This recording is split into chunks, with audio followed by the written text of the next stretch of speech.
Number 10. Germaphobe. While speaking to Jonathan Ross in a 2015 interview, Priscilla Presley revealed that her late ex-husband was terrified of germs and would take his phobia to the extreme. She claimed that he even refused to use anyone else's silverware, which even included the ones at high-end restaurants. She said that because of his secret germophobia, he never liked to go to other people's homes to eat because he would have to take his own silverware, and that would often cause quite an uncomfortable situation, as you could imagine. Quote, and he didn't like drinking out of cups that other people had drunk out of, even restaurants or other people's homes. So when he drank, he would drink where the handle was, knowing that no one would ever drink at that side. Although this information is not widely known, Priscilla says Elvis has been that way ever since he was a child. She believed that he just didn't like to put his mouth where other people had put their mouth, especially with cutlery and dishes, which is definitely something most people wouldn't have known about the star. Number 9. Liked younger women. In her book Elvis and Me, Priscilla Presley wrote that she just turned 14 when she met Elvis Presley, who was 24 years old at the time and already an international superstar. Despite the scandal, they started an intimate courtship that lasted 7 years before they eventually married in 1967. Now, the age difference is creepy on its own, but it becomes even creepier when you compare that to what Linda Thompson wrote in her own memoir. Thompson, who dated Elvis after his marriage to Priscilla ended, was also very young and inexperienced at the time. In fact, he allegedly told her, quote, I want to preserve you for as long as you need. Whatever he meant by that, it just sounds super icky. Elvis reportedly took advantage of his power to manipulate young, impressionable fans whenever he went on tour. Joel Williamson, who wrote a historical book about Elvis, claimed that 2 years before he met his future wife, the star took a group of 3 girls with him on tour for the purpose of, quote,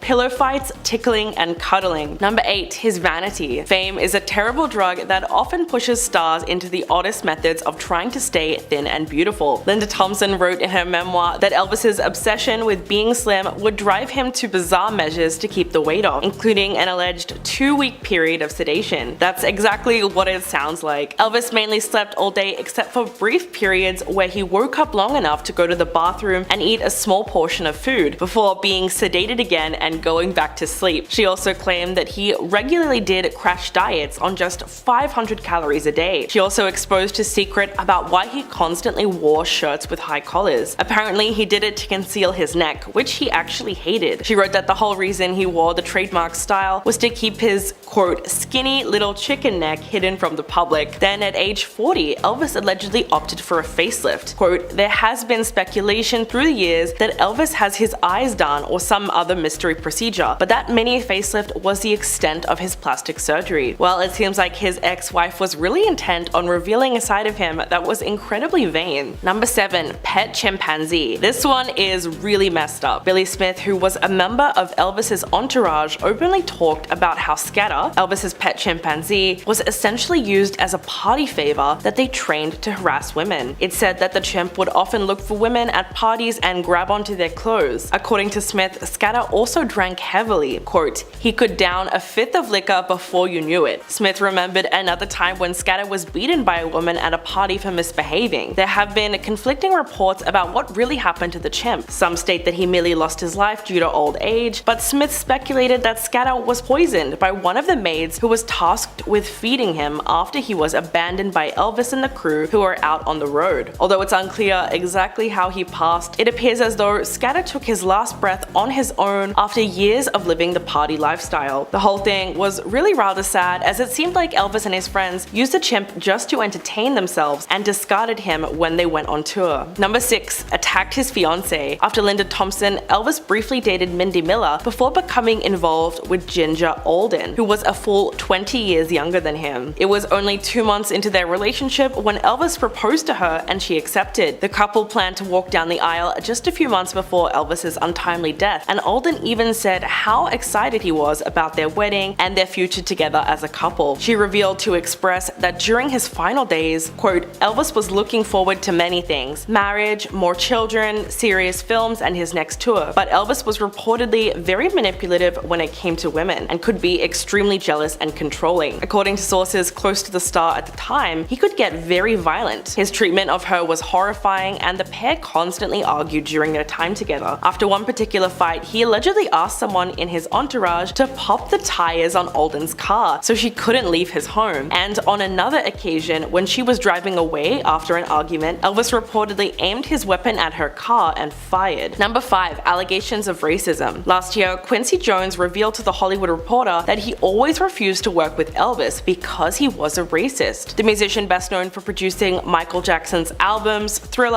Off the Wall, and Bad, made the comments about Elvis's supposed history of racism in his new interview. The outlet asked Jones about Presley after the producer compared Jackson to the king of rock and roll. The 88-year-old musician and producer described a time when he was writing for the orchestra leader Tommy Dorsey in the 50s, and Elvis came in saying, quote, "I don't want to play with him." Jones went on to call Elvis a racist and added, quote, "But every time I saw Elvis, he was being coached by Otis Blackwell, telling him how to sing." And while there wasn't an overwhelming amount of accusations surrounding Elvis's past racism, there are certainly many allegations against the icon for appropriating black culture and repackaging it to the general public as his own. Despite this, it's obvious that American society still allowed him to have a very successful career, whether it was something the lead singer did consciously or subconsciously. Number 4. Hidden children. Even though he has been gone for many years, Elvis Presley has always been the center of several new scandals and controversies. One of the many that have hit the headlines in the last few years is that the king of rock and roll supposedly kept hidden children from the rest of the world. The National Enquirer actually conducted a 2-year investigation into the hidden children of the Presley family, reportedly acquiring witness testimonies, checking receipts, mail correspondence, birth certificates, and even DNA tests. The result of the investigation allegedly proves that Elvis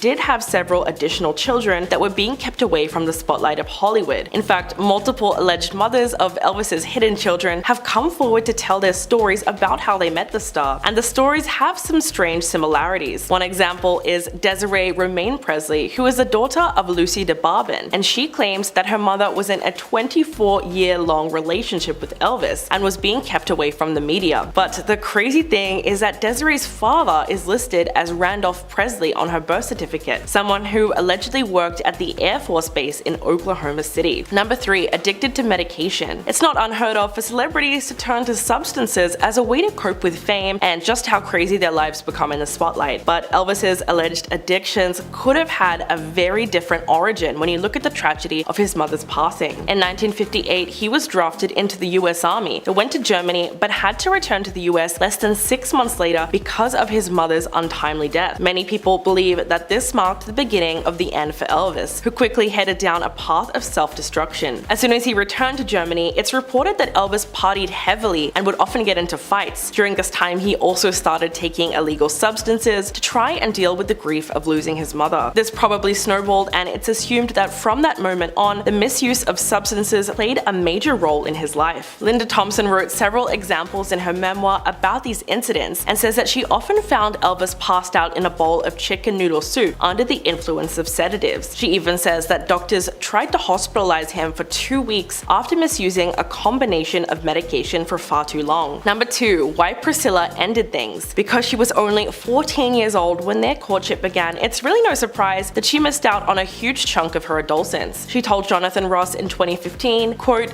"I was kind of lost, really, in who I was earlier in my life. I really didn't have teenage years." After their first child, Lisa Marie, was born, Priscilla accused Elvis of not wanting to sleep with her after she had given birth. Elvis told her that he wanted her to recover, but Priscilla later wrote in her memoir that he had mentioned before they were married that he had never been able to make love with a woman who'd had a child. In fact, throughout their marriage, Elvis continued to cheat on Priscilla with other women, and she herself had her own affair with an owner of a dance studio. It's safe to say that their marriage never really recovered. They finalized their divorce in 1973, and she said that this was because her life was his life, which meant her problems were always going to be secondary. Years later, she admitted that she did not divorce him because she didn't love him, but because she had to find out about the world. She was clearly just way too young when they started seeing each other. Number 1. Erratic violence. In recent years, Linda Thompson has been pretty open about her time with Elvis Presley, stating, quote, "We all knew how dangerous Elvis's rage could be. Apparently, when she first noticed Elvis could get pretty angry was when someone reportedly stole personal photos of one of his ex-girlfriends with another woman. She claimed that he then decided to show off his samurai sword collection while under the influence of illegal substances and left her fearing for her life. Although she said that he was true to his word and he didn't in fact hurt her, she she was concerned because his talents were entirely impaired due to the narcotics. These were just some of the several times that his ex said that she worried about his boiling rage. Apparently, the musician even invested in a concealed carry permit to take the weapons on stage with him, including several that were actually stuffed into his shoes, just in case someone got a little bit too rowdy in the crowd. Even singer Tom Jones spoke about Elvis's love of weapons during a visit to his dressing room. Tom said that he noticed a loaded weapon just sat on the side and simply handed it to Elvis by wrapping it in a towel. Sounds a little crazy to me.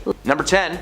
The Maui Fund scandal. Now, who would have guessed that the woman famous for handing out cars on her talk show is being cancelled by the entire world? Why? Well, Oprah made a career-ending mistake when herself and Dwayne Johnson broke the one rule of being a billionaire. Don't ask poor people for their money. Last week, Oprah and The Rock announced that they would be starting a relief fund for the victims of the Maui wildfires. The People's Fund of Maui was given a solid $10 million to get off the ground. $10 million donated by Oprah and Dwayne combined. So why is it just Oprah that's getting so much hate online? Well, it's because she has a net worth of roughly $2.8 billion. Billion with a B. The world is collectively furious at Oprah for having the audacity to ask working class citizens for charity when most people can barely afford to put food on their tables. The Rock and Oprah donated $5 million each to give the fund a head start. Well, guess what? $5 million to Oprah Winfrey is like $500 to us. Like, it's still a lot, but it's chump change to her. Oprah addressed all the hate online, telling the Daily Mail that she was disappointed in the reactions from the world. Rather than focusing on the good things and the people of Maui, the world was mad that she asked them to give her a nickel. Well, Oprah has yet to confirm if she'll be donating any more to the fund, but so far it's not looking like she will. Number 9. Her controversial beliefs. Oprah has had plenty of controversial people on her show, from so-called medical experts to psychologists to celebrities. Whatever is good for TV, it's good for Oprah. One particular incident that caused a ton of backlash for Oprah was when she did an interview with Suzanne Summers. She was brought onto the show to share her beauty secrets on how she was able to look so young. According to Summer, this treatment that she does on a regular basis will help. Suzanne claims that she rubs estrogen cream into her skin on one arm and smears progesterone in her other arm. Progesterone is just a fancy way of saying steroids. She also claimed that she took 60 supplements and vitamins a day, 40 in the morning and 20 before bed. What really stirred the pot was this woman claiming to be a health expert and a so-called self-help author. But surprise, surprise, a doctor she is not. Medical experts started bashing Oprah, claiming that this type of extreme hormone therapy would actually be the cause of several diseases and illnesses. You know, like cancer. Despite Suzanne's claim that her specially made, non-FDA approved bioidenticals are natural and safe, they're actually just synthetic conventional hormones that you can buy from a pharmacy. Oprah did everything in her power to sell this idea to her audience, believing 100% that these methods were useful, and even claimed that she used the methods herself to make herself feel incredible. So this lady would rather risk her audience getting cancer than just telling them the truth. Solid. Number 8. The free cars. Who could forget Oprah's famous words? You get a car, everyone gets a car! The moment was historical on her series and was parodied time and time again, and it still does to this day. However, what many people don't know is that it was not as simple as, here are the keys, have fun. When someone gives out anything on television, there is always a catch. For Oprah's audience, the catch was that if they wanted to drive away in their brand new car, they would have to pay $7,000 in taxes first.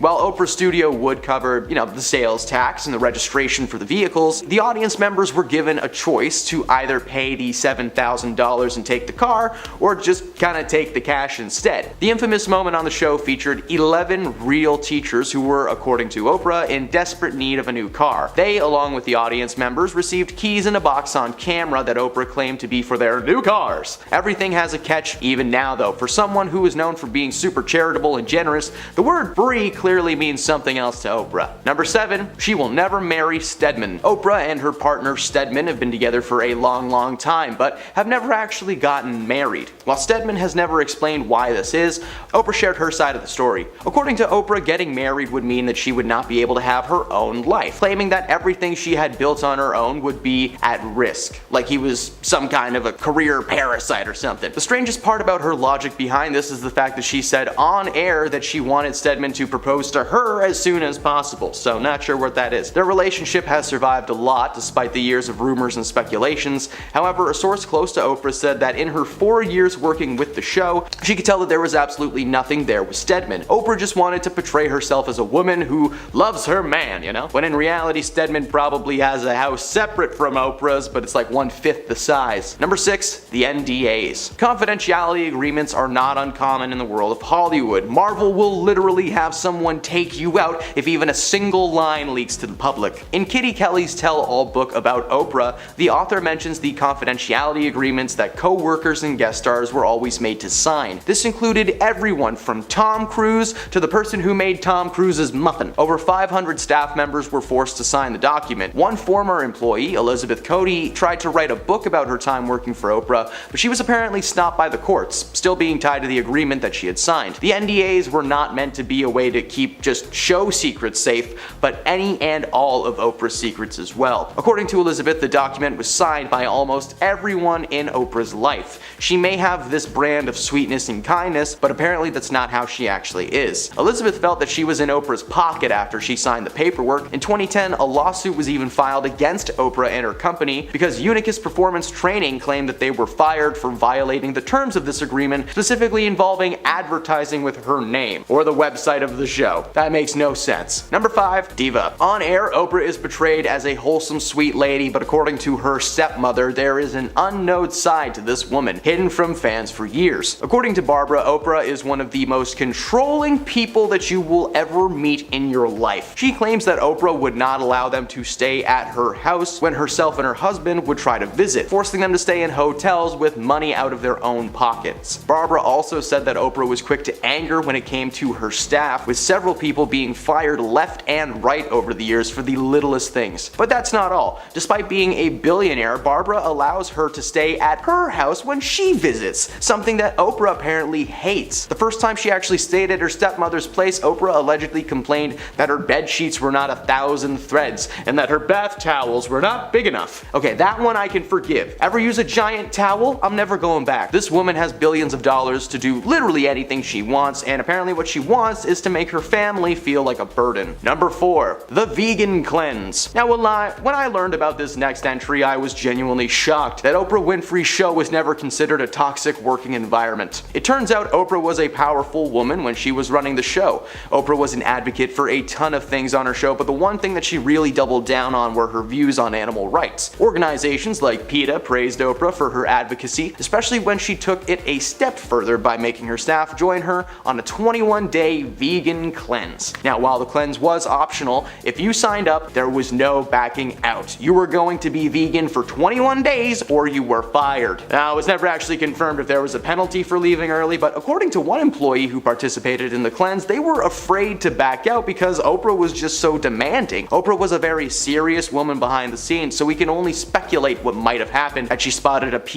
eating a Baconator. Number 3, spiritual beliefs. Now I'm going to start this entry by clarifying I'm not making fun of your beliefs, okay? If you are spiritual, if you're a spiritual person in any way, shape, or form, please know this entry is about Oprah and Oprah alone, okay? In an interview with Harper Bazaar, Oprah mentioned her daily morning routine that starts at 8:30 in the morning with various spiritual exercises. After reading Gathered Truth, she opens up an app called Bowl of Sake that delivers teachings of the Sufi, followed by some light meditation. The controversy here comes from Oprah inviting several self-fulfillment gurus onto her show and just gushing about one specific one named Guru Gary Sukhav's preachings. Now, Oprah herself has claimed to have secret spiritual knowledge about tapping into personal courage and giving general spiritual advice, but she stopped diving too deep into spirituality after this backlash from her fans and readers of her magazine. They just didn't like that about Oprah. Number 2, Wild Child. Several books have been published about Oprah over the years, some from her and some not. In her own book that she wrote, she revealed that growing up she was far from an easy kid to handle. When she was young, she was sent to live with her father Vernon after Oprah was caught stealing from her mother's purse. Despite being an on-screen persona known for charity and kindness,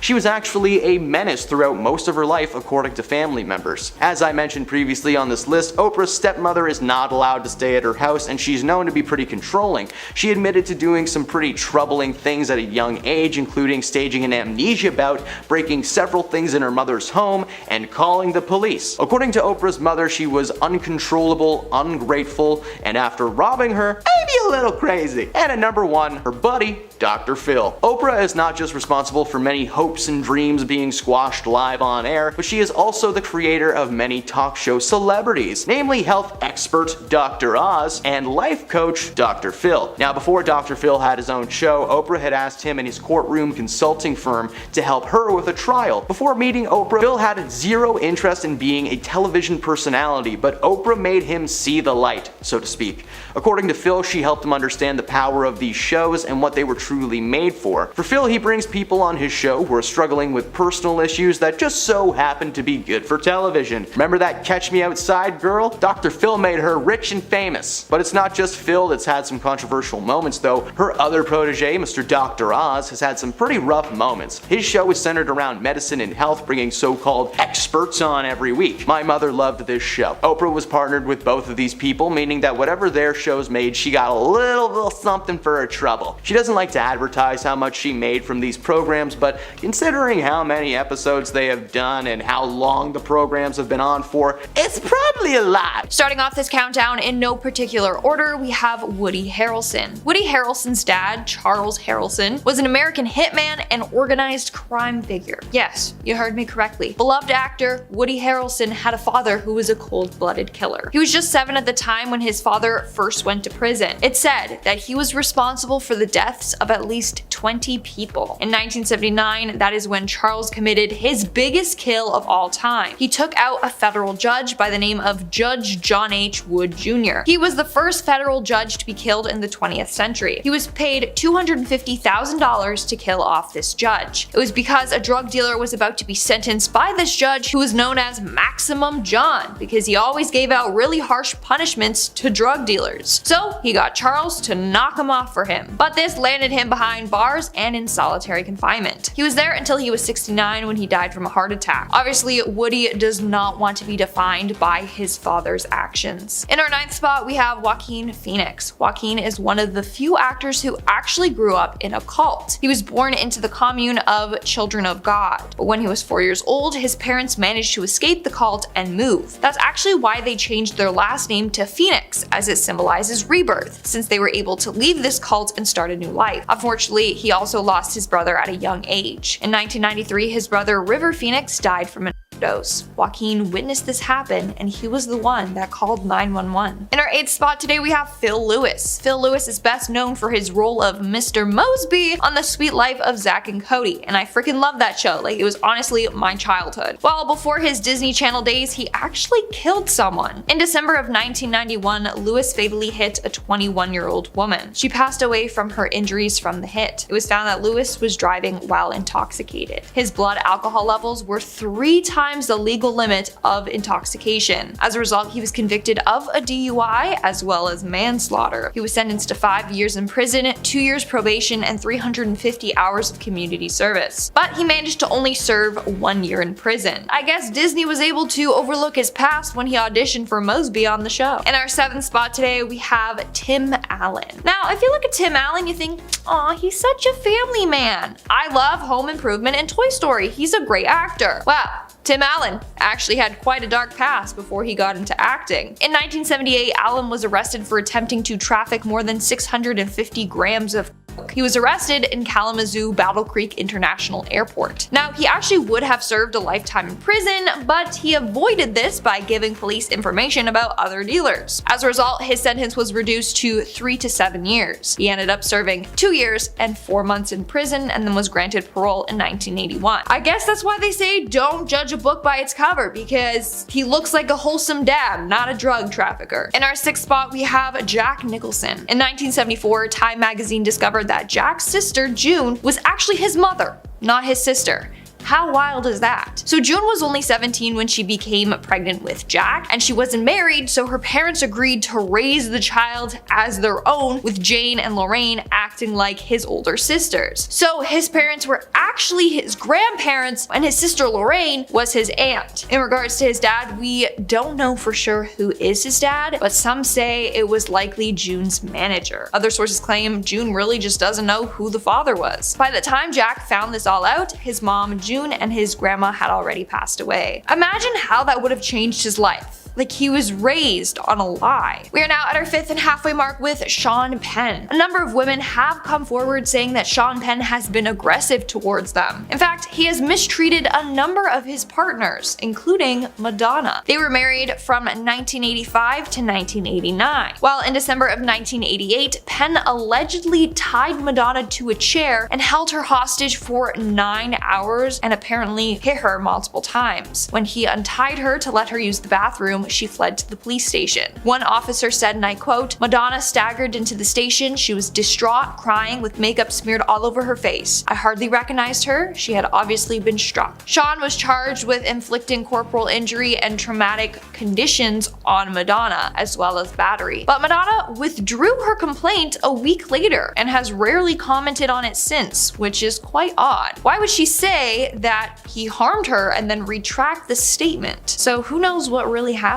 Moving on to number 4, we have Leighton Meester. Now, I personally did not know this, but Blair Waldorf, aka Leighton Meester, wasn't always the queen bee of Manhattan. In fact, she was born in prison. Basically, her mom was serving a sentence after smuggling a lot of marijuana out of Jamaica with the help of Leighton's dad and Aunt Judy. All of them ended up behind bars. In fact, her aunt managed to escape prison and became America's first woman on the US Marshals 15 Most Wanted list. How insane is that? In the end, Leighton's grandmother raised her while her mom served 16 months in prison. Thank gosh she didn't follow in her family's footsteps. In our 3rd spot, we have Christopher Walken. Christopher Walken was involved in a death that is just shrouded in mystery. On November 29th, 1981, 43-year-old actress Natalie Wood was found dead floating face down in the Pacific Ocean. She was on a yacht with her husband Robert Wagner and Christopher Walken when this happened. The thing is, no one really knows what happened to her. Some say she slipped off the deck and fell into the water, while others are convinced that her husband or Christopher Walken had something to do with it, or that they know what happened. One theory is that Natalie and Christopher were having an affair, Wagner found out about it, got mad, and pushed her off the yacht. Now, Wagner seems to be the prime suspect, but many people think that Walken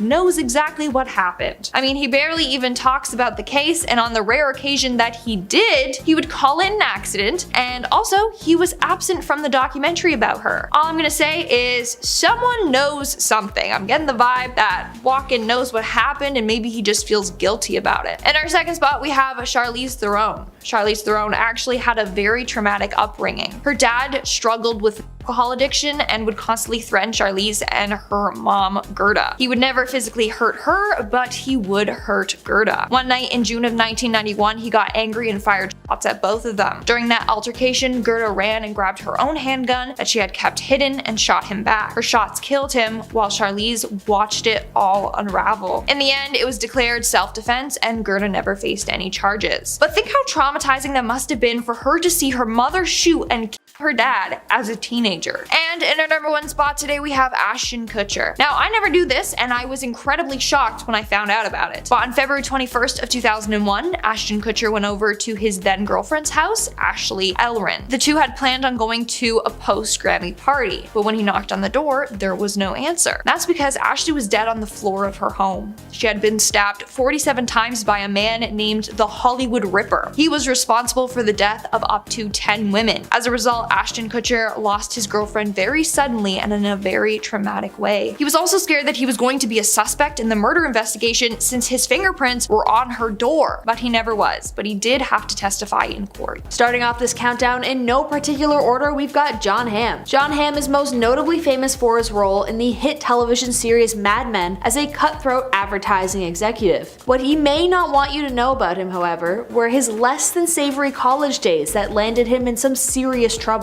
In 1990, Jon was arrested for his alleged role in a fraternity hazing that turned horribly violent. His fraternity house was even dissolved after Hamm and his friends harmed a pledge so violently that he was in the hospital, even going as far as to light him on fire. Jon was charged with a misdemeanor offense, and when he was asked about it in 2018, his response wasn't the best. Quote, "I was essentially acquitted. I wasn't convicted of anything. I was caught up in a big situation, a stupid kid in a stupid situation, and it was a bummer. I moved on from it. Okay, now we're moving on, I guess. And at number 9 is Richard Pryor, the iconic comedian who is often cited as direct inspiration for other comedy legends like Eddie Murphy and Dave Chappelle. Pryor changed the game. But what you may not know is that there was an extremely dark past behind the All Smiles comic. Richard grew up in an extremely unstable childhood, raised by a substance-using mother in a brothel in Illinois. Richard saw things that no child should ever have to see, and to cope with such a horrifying childhood, he also turned to substance use to self-medicate. Richard was married 7 times to 5 different women who had trouble with the comic's insatiable personal life. He even almost passed away at his own hand when he doused himself in rum and lit himself on fire while using substances. Pryor's friend even stated in an interview, quote, "He has about 13 personalities, and while you could deal with 9 of them, the other 4 are a nightmare." At number 8 is Billy Tipton. Billy Tipton, if you haven't heard of him, was a revered jazz musician who rose to fame in the 1940s and 1950s. He lived his life in relative normalcy outside of his celebrity status. Although he was never married, he did have 5 serious girlfriends, all of whom referred to themselves as Miss Tipton. Eventually, he settled down with a woman named Kelly, and they adopted 3 sons together. It wasn't until his death from a stomach ulcer in 1989 that, as he was being rushed to the hospital, his giant secret was uncovered. Billy Tipton was born a woman and had concealed his sex throughout his entire life, even from his relationships. The revelation came as, quote, "a shock to nearly everyone, including the women who had considered themselves his wives, as well as his sons and the musicians who traveled with him." To explain away any intimacy that would have happened between his partners, Billy reportedly said that he was in a serious car accident that mutilated his body, leaving him unable to perform. At the time this was revealed, it sent shockwaves through the music scene where trans performers were basically completely unheard of. And at number 7 is Prince. The iconic pop singer is considered one of the greatest musicians to have ever lived, but he also had a secret that was only uncovered upon his tragic and sudden death in 2016. After he passed, many stories started to come to light as both bank statements became public and from various sources. These bank statements revealed that Prince had been secretly donating insane sums of money to various charities throughout his life, each with the condition that the donation be private and that the donor be kept a secret. A few organizations that he did support in the days before his death were the Harlem Children's Zone and Uptown Dance Academy, New York. He even donated $12,000 to the Louisville Free Public Library in order to keep it from closing, all under the condition that they keep his name unlisted from donor records. He reportedly gave thousands away at a time, particularly to charities related to children, as his own child tragically passed away after only 6 days of life. He also focused on environmental issues, and uniquely, unlike a lot of celebrities who choose to invest so they get a financial return, Prince just donated to foundations that support environmental causes and a transition to solar power. Number 6, Jimmy Page. Jimmy Page is the virtuoso guitarist and founder of Led Zeppelin. Jimmy is largely known as one of the greatest guitarists in the history of rock music. I mean, he set the standard for the many who have imitated his electric style. Yet, what he may not want you to know about him is his predatory relationship with a young girl who was only 14 at the time. While he toured with Led Zeppelin, Jimmy dated Lori Maddox, although they kept their relationship extremely private and basically hidden because it was, illegal and creepy. Even in the loose 70s, this relationship could have put Page in jail. They dated for a little while, and who knows what they did behind the scenes, but Jimmy eventually dumped her for BB Bell, who was of age at the time, thank God. Either way, not a fan of this one. And at number 5 is Matthew Broderick. Matthew Broderick is known largely for his titular role as Ferris Bueller in the John Hughes coming-of-age film Ferris Bueller's Day Off. He was also in The Producers and a bunch of other A-list movies. What you may not know about him, however, is that he was directly involved and in fact caused the death of numerous people. He and Jennifer Grey, the star of Dirty Dancing, were on a romantic vacation in Ireland when Matthew head-on hit the car of a 28-year-old woman and her mother. Both women were pronounced dead at the hospital. The road was straight and easy to navigate. The issue was that they were in Ireland, and he, out of habit, drove on the wrong side of the road, which led to the crash. Following the accident, Broderick was convicted of careless driving but was only fined $175, which to this day the family of the victims called a, quote, travesty of justice. At number 4 is Jackie Chan. While Jackie Chan appeared as a comedic kung fu fighting man on the screen, his personal life is absolutely insane and surprisingly not well known. In fact, Jackie himself didn't know until well into his career just how many secrets were being kept in his family. He learned in 2003 that he had 2 secret brothers living in China and that his father was a nationalist spy on secret missions to bust substance crime in mainland China. In fact, that's where he met Jackie's mother. In what seems like a moment straight out of a noir noir crime boss movie, Jackie's father met his mother, Lily Chan, because he was sent to bust her as an infamous dealer and legendary gambler in Shanghai. So, his mother was one of the lords of the Chinese underbelly, and his father was sent to arrest her. The two fled to Australia together, where they lived until their death. Jackie's father also revealed that the actor's real family name isn't Chan at all, but rather Fang. How's that for a family reunion? In at number 3 is Rose McGowan. Rose was one of the founding spokespersons in the Me Too movement, joining dozens of women who brought Harvey Weinstein to justice. She is best known for her 90s movies like Jawbreaker, Scream, and Encino Man. But what you may not know about her is her rather horrifying upbringing. She was born in Florence, Italy, where her parents lived in a commune called the Children of God. Basically, she was born into a cult that had mass allegations of horrifying crimes against humanity. I can't really say what they are because of YouTube restrictions, but if you're curious, I suggest you look into it with a serious content warning in mind. The cult in question lured people in with promises of all kinds of physical intimacy and activities, with extremely young women set to perform such acts on the men in the cult. Luckily for Rose, she was largely protected from the more heinous side of the cult, and she and her family fled when she was 14 years old, where, quote, "We hid in an old stone house and had to boil pots of water to take baths. The cult sent people to find us. I remember a man trying to break in with a hammer." Number 2 on the list, Rihanna. While the celebrity singer is in the news lately for her exciting pregnancy with A$AP Rocky, what you may not know about her is her rather insane early life, and the secrets that they kept even from her until they were finally brought to light. Old family photos were unearthed that reveal a secret side of the family that Rihanna herself rarely ever talks about: her father's other kids. Rihanna has 3 older siblings through her father by 3 different women, as he admitted to being quite the womanizer in his heyday. Her and her father have an extremely complicated relationship, as he has dealt with substance use issues for most of his life. And now to find out that she had 3 other siblings she knew nothing about, it's a wonder the two have stuck together through so much. And in at number 1 is Mark Wahlberg. The actor and singer needs no introduction, but he may need a little disclaimer beside his name for the rather horrifying incident he caused in the 80s. When he was 16 years old, Mark had an extremely harsh life, and he ended up brutally harming an elderly Vietnamese man in a racially motivated attack. He shouted slurs at him while physically harming him so badly that Mark was charged with attempted murder. While he was sentenced to 2 years in prison, for some reason he only served 45 days. In a beautiful show of faith, his victim, whose name is Johnny Trin, stated that he forgives Mark. Quote, "Everyone deserves another chance. He was young and reckless, but I forgive him now. He paid for his crime when he went to prison." Mark got a pardon from the court, basically exonerating him from his crime, an action that he later stated he regrets. Quote, "I didn't need that.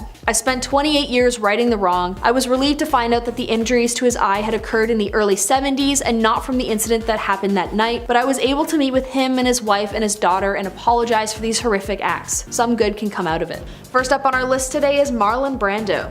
Marlon Brando is considered to be one of the most handsome Hollywood stars to grace the silver screen. He is also known for being an extremely talented actor who led a bit of a rough and tumble life.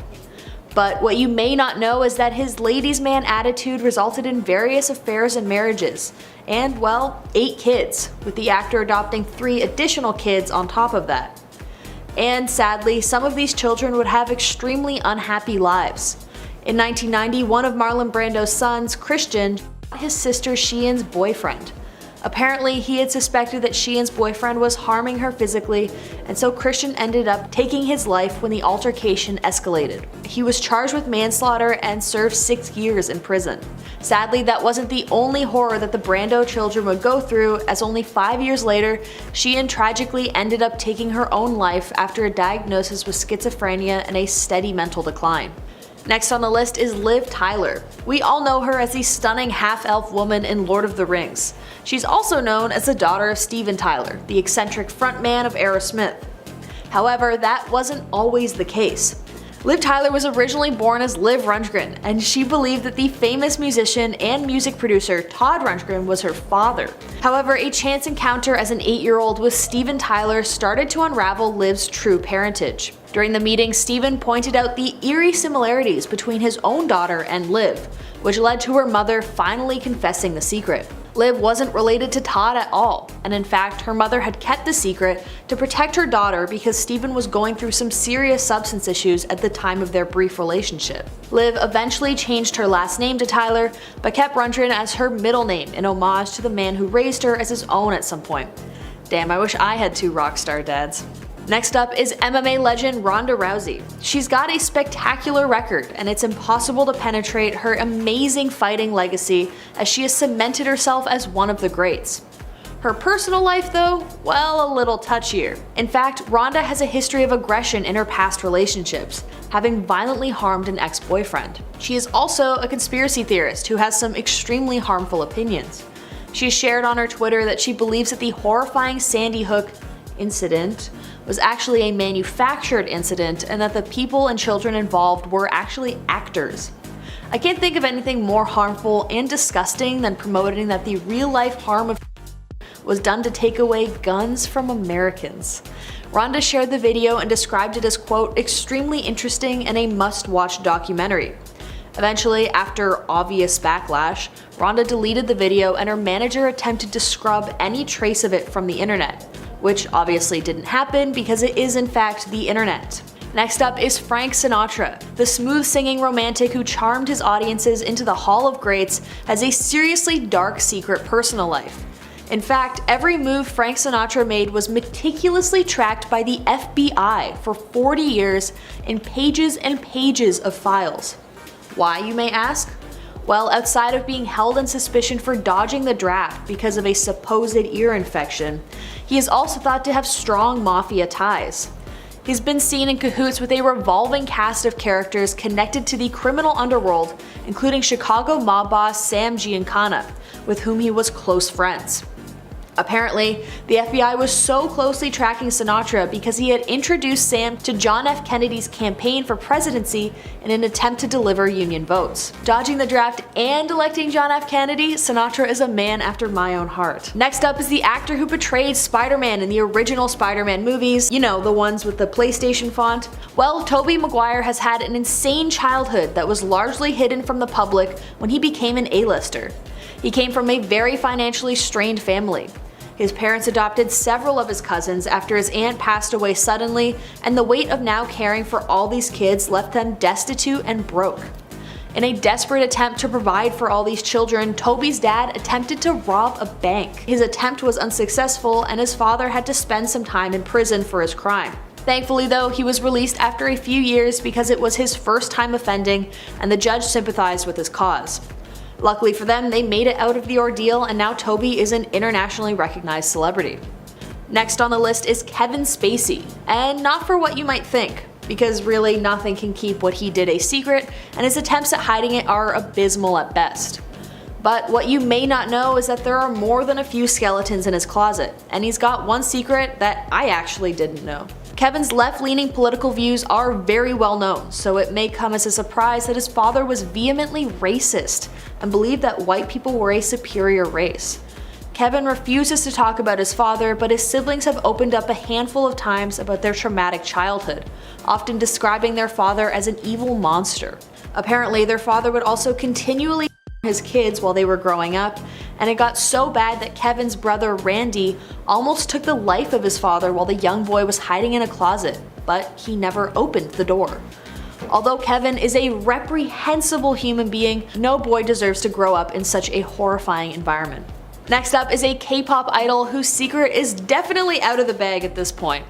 We all know just how strict and borderline harmful the K-pop industry is towards its stars, often restricting diets to near starvation in an attempt to get their already lean singers to lose weight, alongside 12 to 20 hours a day of dance practice. But one K-pop idol from the band Bang Bang has some dark underground secrets that only recently came to light. Seungri was sentenced last year to 3 years in prison for the crime of running an underground nightclub that bet heavily on foreign casinos where gambling is illegal. He was also charged with providing women to business executives for, services. Apparently, he's been doing this for years, and we only recently found out during a Korean military bust. Now it seems like sadly his K-pop days are over as he spends the next 3 years behind bars. Next up is Hollywood actor Casey Affleck. I'm surprised we haven't done this one yet, honestly. Known for movies like Manchester by the Sea and Gone Baby Gone, Affleck is a critic's best friend. But he's not everyone's best friend. In fact, Casey has been accused by multiple women of committing horrifying acts against them. Some say that he snuck into their bedrooms, others that when they refused his advances, he sent them violent and aggressive texts. Other women have said that he ordered a crew member to expose himself to this one woman. All of these allegations were attempted to be taken to court to be filed as multi-million-dollar lawsuits, but they were both settled for unknown amounts. Thanks to these settlements, we may never know if these accusations are true or not, but it seems really odd that not many people are talking about it these days. In fact, when asked about it, Casey brushes it off as hearsay and his dark past seems to be fading into secrecy once again. Second to first on our list is Oprah Winfrey.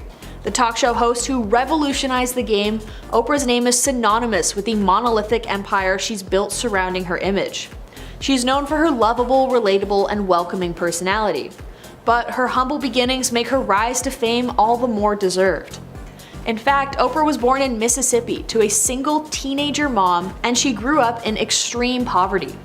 During her childhood, the cost of raising a baby became too much for the young mother, so she sent Oprah to go live with her father, or at least one of the men who she thinks might have been her father. During her time with her dad, Oprah's mom gave birth to 2 more babies, one of which was given up for adoption. The real kicker here is that Oprah only found out about her sister Patricia in 2010. While a gut reaction to this news may be to cast harsh judgment on Oprah's mother, it is important to remember that it is impossible to know what it is like unless you have been in her position.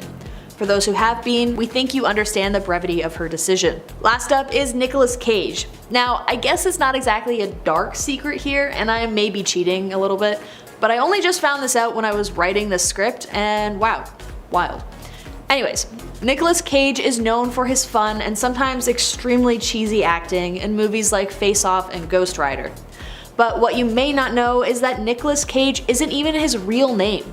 In fact, Cage's birth name is Nicholas Kim Coppola, and his uncle is the famed director Francis Ford Coppola. The name change resulted from his wish not to cash in on the fame associated with the Coppola name in Hollywood, though the actor did end up appearing in several of Francis's films. It is quite believable when thinking about it for a few seconds, as both talents are just as eccentric as the other. The principal difference is that Francis Ford Coppola's odd ideals gave the world masterpieces like The Godfather and Apocalypse Now, while Cage gifts audiences with wild overacting and melodrama. Number 10. Guy Ritchie. Film director and Madonna's second ex-husband, Guy Ritchie, is a prominent relationship that she had throughout her career. The two met in the late 90s and they hit it off right away. The pair had a child in August of 2000 and were married not long after. He even ended up directing the music video that was so scandalous it was banned from MTV and VH1. The violent video, What It Feels Like for a Girl, featured shots of Madonna driving recklessly, robbing a guy at an ATM, and squirting police officers with a water gun. But things did not end well for the couple as they ultimately got divorced in 2008, and soon as it was publicly confirmed, the British tabloids had a field day when it came to pointing fingers about what went wrong in their relationship. There were rumors of Madonna having an affair with baseball star Alex Rodriguez, and the couple fought over adopting their son, David, from Malawi in 2006. And after that, the pop star was thrown from a horse on her 47th birthday, and she broke several bones. Guy basically abandoned her. Number 9. Puerto Rico. In 1993, Madonna was set to arrive in San Juan for a concert as a part of her girly show tour, but certain groups on the island were worried about Madonna's influence over the youth and demanded that the concert be cancelled. Even the Puerto Rican government agreed that the singer was a bad influence on the kids, but the concert went ahead. For all the controversy, the tickets sold out instantly, but on the evening of the concert, several religious groups started protesting by singing hymns around the fans. So how did Madonna respond? Well, in a show of defiance, she rubbed the Puerto Rican flag on her crotch, further outraging the government and the protesters. This incident really played into her image because at the time, the more dangerous she was, the more people were interested in her. Everything she did had repercussions. Still, the whole incident was very scandalous, so her new biopic will probably touch on everything that went down in Puerto Rico. Number 8. Condemned by the Pope. Madonna's 1989 video for Like a Prayer, which featured her dancing in front of burning crosses and doing a bunch of other things that were thought of as too risky for its time. The song was initially used in a differently themed Pepsi ad starring Madonna Madonna, and she got $5 million for the planned endorsement deal. But after the video garnered controversy, including condemnation from the Vatican, Pepsi cancelled its contract with the singer. Religious groups called for boycott of the song, and even Pope John Paul II spoke out against it. Quote, "The video is blasphemy and insult because it shows immorals inside a church. This would mark the start of Madonna's lifelong fight with the Vatican and her complicated relationship with Catholicism, which was only just beginning." But the way she responded to all this is what made her a true icon. She actually walked the red carpet the next day in a bright red dress carrying a Coke can, and Pepsi still let her keep that initial $5 million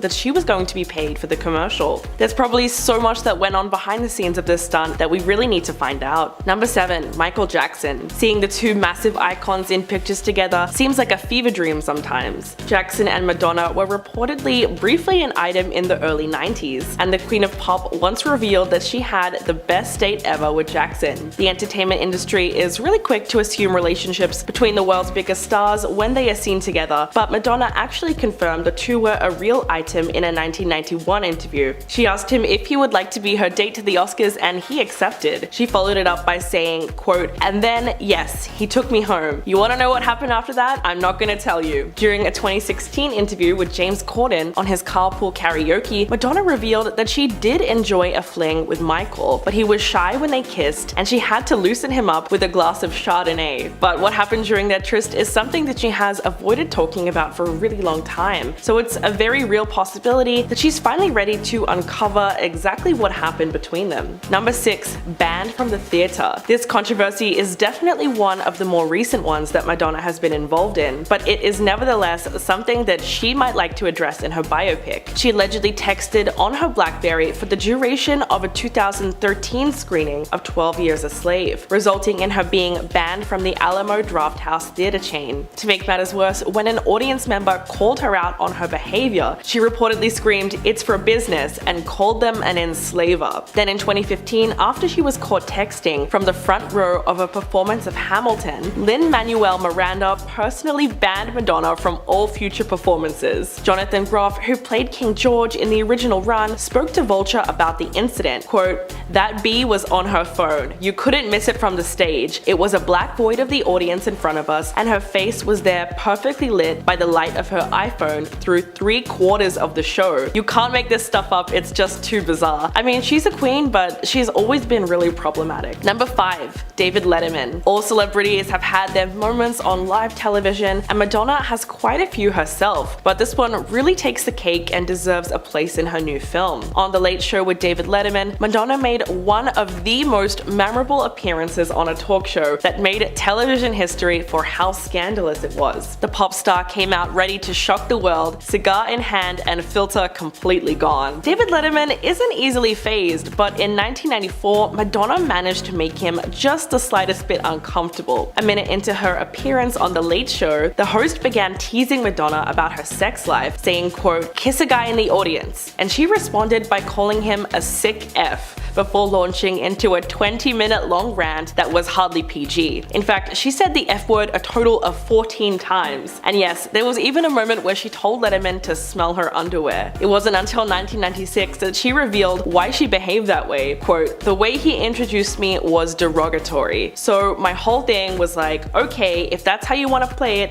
you cannot beat me at this game." Well, it's safe to say that she certainly did. Number 4. The infamous kiss. Anyone who didn't live under a rock knows where they were the night that Madonna shared her infamous onstage kiss with Britney Spears and Christina Aguilera, live at the 2003 VMAs. It was perhaps one of the most famous moments of controversy, and Madonna's second major unscripted moment at the MTV VMAs. She performed Like a Virgin in front of a wedding chapel on stage, where she then kissed Britney Spears full on the mouth, and then Christina Aguilera right after that. The camera then cuts to Justin Timberlake's stern expression, which is hilarious because he was dating Britney at the time. The double kiss made it one of Madonna's most notorious performances of all time, and it's clear that she's been pushing the envelope when it comes to displaying her sexuality. It's just another reason she's been able to maintain her icon status for so long. Interestingly enough, in an interview about the VMAs several years later, she actually said that she wouldn't kiss Britney again. So it begs the question, what really happened between the two of them? Number 3. Sean Penn. The violent nature of Madonna and Sean Penn's relationship relationship was something that has mostly been speculation over the years. They first met on the set of Material Girl in 1985. Both of them had just gotten out of relationships and started off as friends. However, their platonic relationship quickly blossomed into a romantic one, and by August of 1985, the two tied the knot on Madonna's 27th birthday. Their relationship started off good, but things quickly got rocky due to Penn's unpredictable outbursts and temper. The actor was said to have a major jealous streak and would fly into fits of rage whenever he saw what looked like Madonna getting close to other men. Eventually, Madonna decided that she had had enough and she filed for divorce in December of 1987, later withdrawing the papers before filing again in January of 1989. It has been rumored that the singer suffered many years of verbal and physical violence from Penn, and that was the main reason for their divorce. But from what we know, it seems like the relationship was a traumatic one for Madonna, and the truth of it might need to be exposed in her biopic. Number 2, banned by MTV. The network just couldn't handle Madonna's Justify My Love music video, which included a racy group love scene with her then boyfriend Tony Ward and several other young men and women. But Madonna was not just talented on the microphone, she was also very business savvy, and since MTV banned the video, she went on to release it as a VHS single, which was the first song ever to be released in that format. She knew that people would pay to see something that was too scandalous for mainstream TV, and boy was she right. The video went platinum 4 times over and sold more than 1 million copies. But it wasn't just about making money for her. When asked about the video in an interview on Nightline, she said, quote, "If we're going to have censorship, let's not be hypocrites about it. Let's not have double standards. We already have these videos that display degradation to women and violence that are played 24 hours a day, but yet they don't want a video playing that deals with sex between 2 consenting adults?" That was so well said, it just goes to show you how ahead of her time she really was. And number 1, Tupac Shakur. Not many people know that Madonna and Tupac were in a secret romantic relationship. Yes, that's right, 2 of the biggest names in music history actually had a brief romance going on in the 90s. So we definitely do not think that this could be left out of the Madonna biopic. It all started when their paths crossed in the mid-90s and they were instantly drawn to each other. But the societal constraints of the time made it nearly impossible for them to break through the noise and explore their love for each other. The pop star had been famously tight-lipped about their romance and only confirmed it in March of 2015 that she as a rapper had been an item shortly before his death. But in July of 2017, a letter Tupac wrote to Madonna while at the Clinton Correctional Facility was put on auction and sold for more than $170,000. The letter dated all the way back to 1995 and delves into the factors behind their breakup and Tupac's innermost feelings about her. The whole thing reads like a Romeo and Juliet story in which star-crossed lovers have been torn apart due to political tensions, and not just as a result of their own decisions. Number 10, iCarly's stunt double. If you want to know something that proves the people at Nickelodeon only care about money, I've got a scandal for you that was almost swept under the rug entirely. In 2014, a stunt woman from iCarly claimed that the production ruined her career by recklessly dropping her from far too high above the ground, causing some really gruesome injuries. In a stunt gone wrong, Katina Waters was supposed to be dropped slowly down from the ceiling for an episode of iCarly in 2011. She was supposed to be slowly lowered to the ground while still attached to a wire. Instead, she claims that the person operating the descender machine dropped her without warning and she crashed to the floor. The medical consequences of the incident were pretty horrific. It caused severe injuries to her leg, including fractured bones and torn ligaments. But the long-term effects on her health were even worse for her career. Waters was a highly successful stunt actor who performed in dozens of TV shows and movies, but of course she missed out on a lot of work following the incident. Subsequently, she decided to sue the producer, Schneider's Bakery, plus Nickelodeon and MTV networks for pain, suffering, and loss of earnings. And she made the right decision, as it later emerged that it wasn't the first time something like that had happened on the show. Number 9, the GAC. After seeing countless celebrities being slimed on TV for years, there was an extremely high demand for Nickelodeon to release their iconic gooey green sludge to the public. This led the network to release what they called GAC into toy stores across the country in 1992, much to the delight of 90s kids everywhere. The product wasn't exactly slime that they had on the Nick shows, it was more like a squishy putty that made funny noises when you pressed it between your hands. Kids also loved the name GAC because not only was it onomatopoeia, but it also just sounded like how the product felt. However, the branding turned out to be a highly controversial decision, as the name itself was common street lingo for illicit street substances. In fact, it was literally a term for the substance that goes onto a spoon. The story goes that while someone on the Nick crew was working with the then nameless slime one day, they nicknamed it Gack, which became a naughty inside joke on set because of its meaning. Game show host Mark Summers was in on the joke too, and eventually started saying it live on air, but Nickelodeon's marketing department allegedly had no idea and just cluelessly went along with it. Number 8. The voice of Dora. The network had a really big mess on their hands when Caitlin Sanchez, the teenager who starred on Dora the Explorer until she reached puberty, alleged that when she made the deal with Nickelodeon to voice the iconic character, she was given just 22 minutes to sign the contract without an experienced lawyer. The young star did so under duress, with the alleged promise that she'd receive residuals for her work, plus money from merchandising. This was in 2007, years before Dora the Explorer was established as an $11 billion global brand. So in 2010, Caitlin sued Nickelodeon and MTV networks for making her sign what she believed was a terrible contract that conned her out of millions, specifically citing unpaid work hours, as well as being paid only $40 for promotional appearances. The legal battle made headlines throughout the world thanks to statements made by Caitlin's attorney that if Nickelodeon refuses to pay up by a certain date, he would expose their humiliating secrets. But the young voice actor ended up settling for $500,000, but then tried to re-sue because she and her family thought that the lawyer acted fraudulently and didn't tell her that most of the settlement would be eaten by taxes and lawyer fees. But to fans, the whole settlement just proved that the network certainly had something to hide. Number 7. Chris Savino. Once it was exposed, the massive scandal that was a PR nightmare for Nickelodeon was akin to the network's own version of Harvey Weinstein. In 2017, Nick was forced to fire one of its most prominent showrunners, Chris Savino, over allegations made by at least a dozen women. Savino, who has been in the business since the early 90s, previously worked on such animated shows as Dexter's Laboratory and the Powerpuff Girls, and was the creator of Nick's second highest rated kids show at the time, Loud House, which centers on a boy's life while dealing with a house full of sisters. According to Cartoon Brew, as many as 12 women came forward to accuse Savino of predatory behavior, including unwanted sexual advances and threats of blacklisting after the relationships with co-workers had ended. What's even more disturbing is that the site said that the reports date back at least a decade. One woman said that she didn't accept an offer to work at Nickelodeon simply because Savino worked there. She alleged that when they both worked for Disney, he sent her explicit text messages and photos, and once offered her a job in exchange for inappropriate things. And Walker Farrell, the director of BoJack Horseman, also came forward with her own Savino horror story from the early 2000s, when both of them worked at Cartoon Network.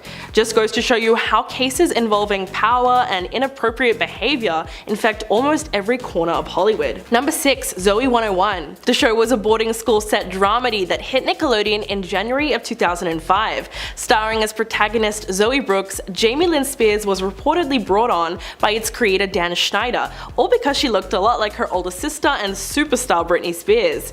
But little did fans know there was actually a scandal brewing behind the set, as its star was just 16 when she fell pregnant, which would have been a bombshell for the very PG show. In her memoir, Things I Should Have Said, Jamie Lynn Spears confessed that her team decided that her pop star sister should not be told about her pregnancy because it was too risky. Quote, "The entire Spears team was already caught up in my sister's PR difficulties, and everyone around me just wanted to make this issue disappear. From there, her family and management pulled her out of school until they could figure out what to do next, and even took away her phone for fear that the news would get out. As a result, the actress said that even her father stopped talking to her. But once the news was released, Nickelodeon immediately released a statement saying, 'We respect Jamie Lynn's decision to take responsibility in this sensitive and personal situation.'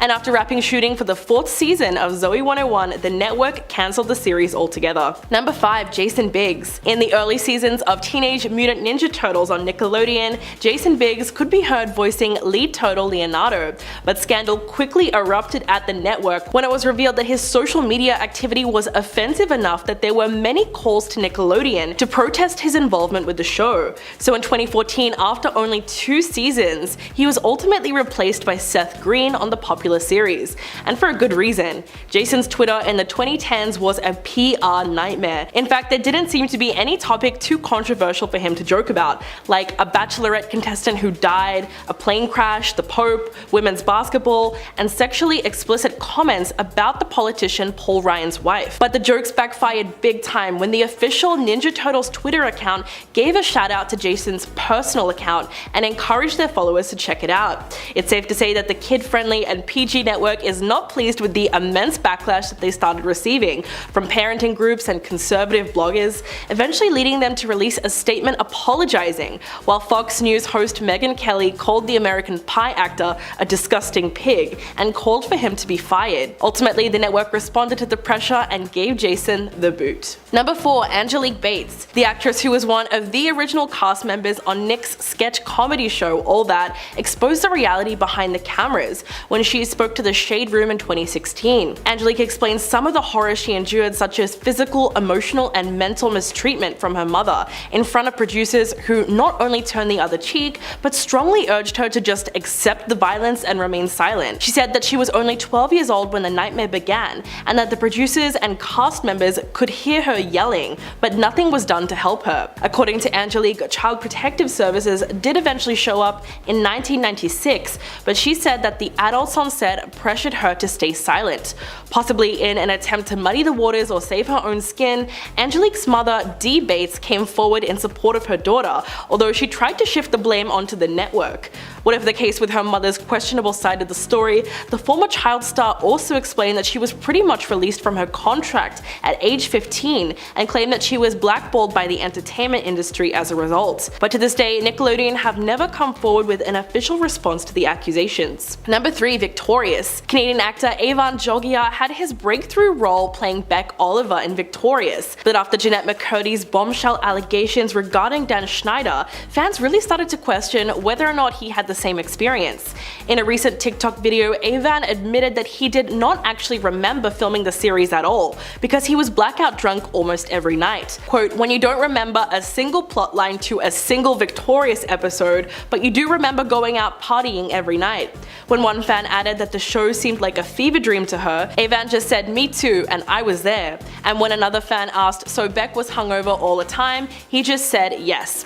This admission was significant because in Jeanette's new memoir, she talks about the creator pressuring her to drink while she was underage, allegedly saying, quote, "The Victorious kids get drunk all the time. The iCarly kids are so wholesome. We need to give you guys a little edge." Sometime later, she claims that Schneider got into trouble with Nickelodeon for inappropriate behavior with the young cast and was not allowed to be near the actors anymore, meaning that he had to direct them from a separate control room. So it's entirely possible that he was creeping on more than just one actor. Number 2. Jeanette McCurdy. The iCarly star recently released her new memoir, which has been described as both heartbreaking and hilarious. The blunt title, "I'm Glad My Mom Died," shocked fans upon its release, because it reveals what really went on behind the cameras, something that up until now fans have only been able to really speculate about. Jeanette exposed her traumatic experiences on Nick, and the disturbing truth about how she was mistreated by her mother, who pushed her to be a child star, noting that her own persona that she was known for throughout her youth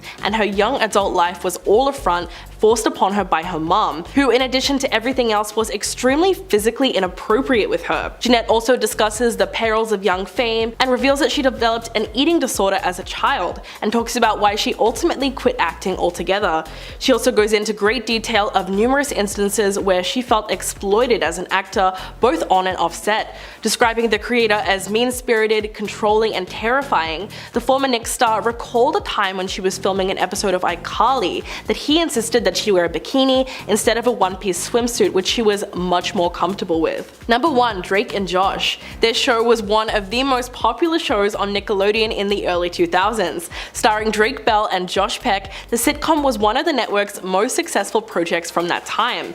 So when the truth finally came out, fans were understandably left disillusioned and upset. Nobody knew that behind the scenes, Josh heavily struggled with addiction. Looking to feel better about himself, the actor explained in an interview that he lost 100 127 pounds in an 18-month time span while filming the show. But when that didn't bring him happiness, he admitted that he turned to alcohol and illicit substances for help. But that was nothing compared to the revelation that his co-star was caught grooming young fans. In July of 2021, Drake Bell pled guilty to attempted endangering of children and disseminating harmful materials to juveniles after a young woman came forward and accused him of predatory behavior.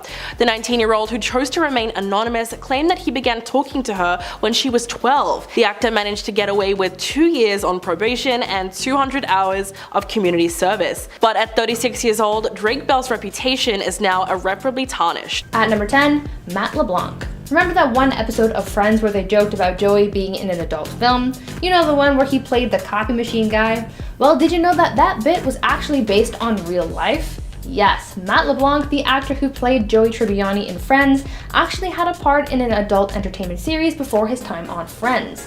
Matt had a role in a Showtime series called The Red Shoe Diaries. This show was about a man who had written an ad for a newspaper asking people to send in their stories about life-changing encounters that they've had with their partners. The man who was the show's narrator would begin each episode by reading a letter aloud, and well, I'm sure you can imagine the rest. Matt LeBlanc had a steady role in the show, and though it isn't necessarily a traditional adult film setting, it's still funny to imagine him in this role, and it still made for some pretty funny content on Friends. At number 9, Tim Allen. Today we know Tim Allen as an actor and comedian known for his roles on Home Improvement, the Santa Claus films, and Toy Story, but before his rise to fame, he was actually a felon. In 1978, just shortly after beginning his stand-up career, Tim was caught by drug-sniffing dogs at the Kalamazoo Battle Creek International Airport, carrying 1.4 pounds of that good old no-no snow. After being caught with the illegal substance, he faced life imprisonment, but luckily for him, he was offered a deal. In exchange for helpful information, he would be given a reduced sentence.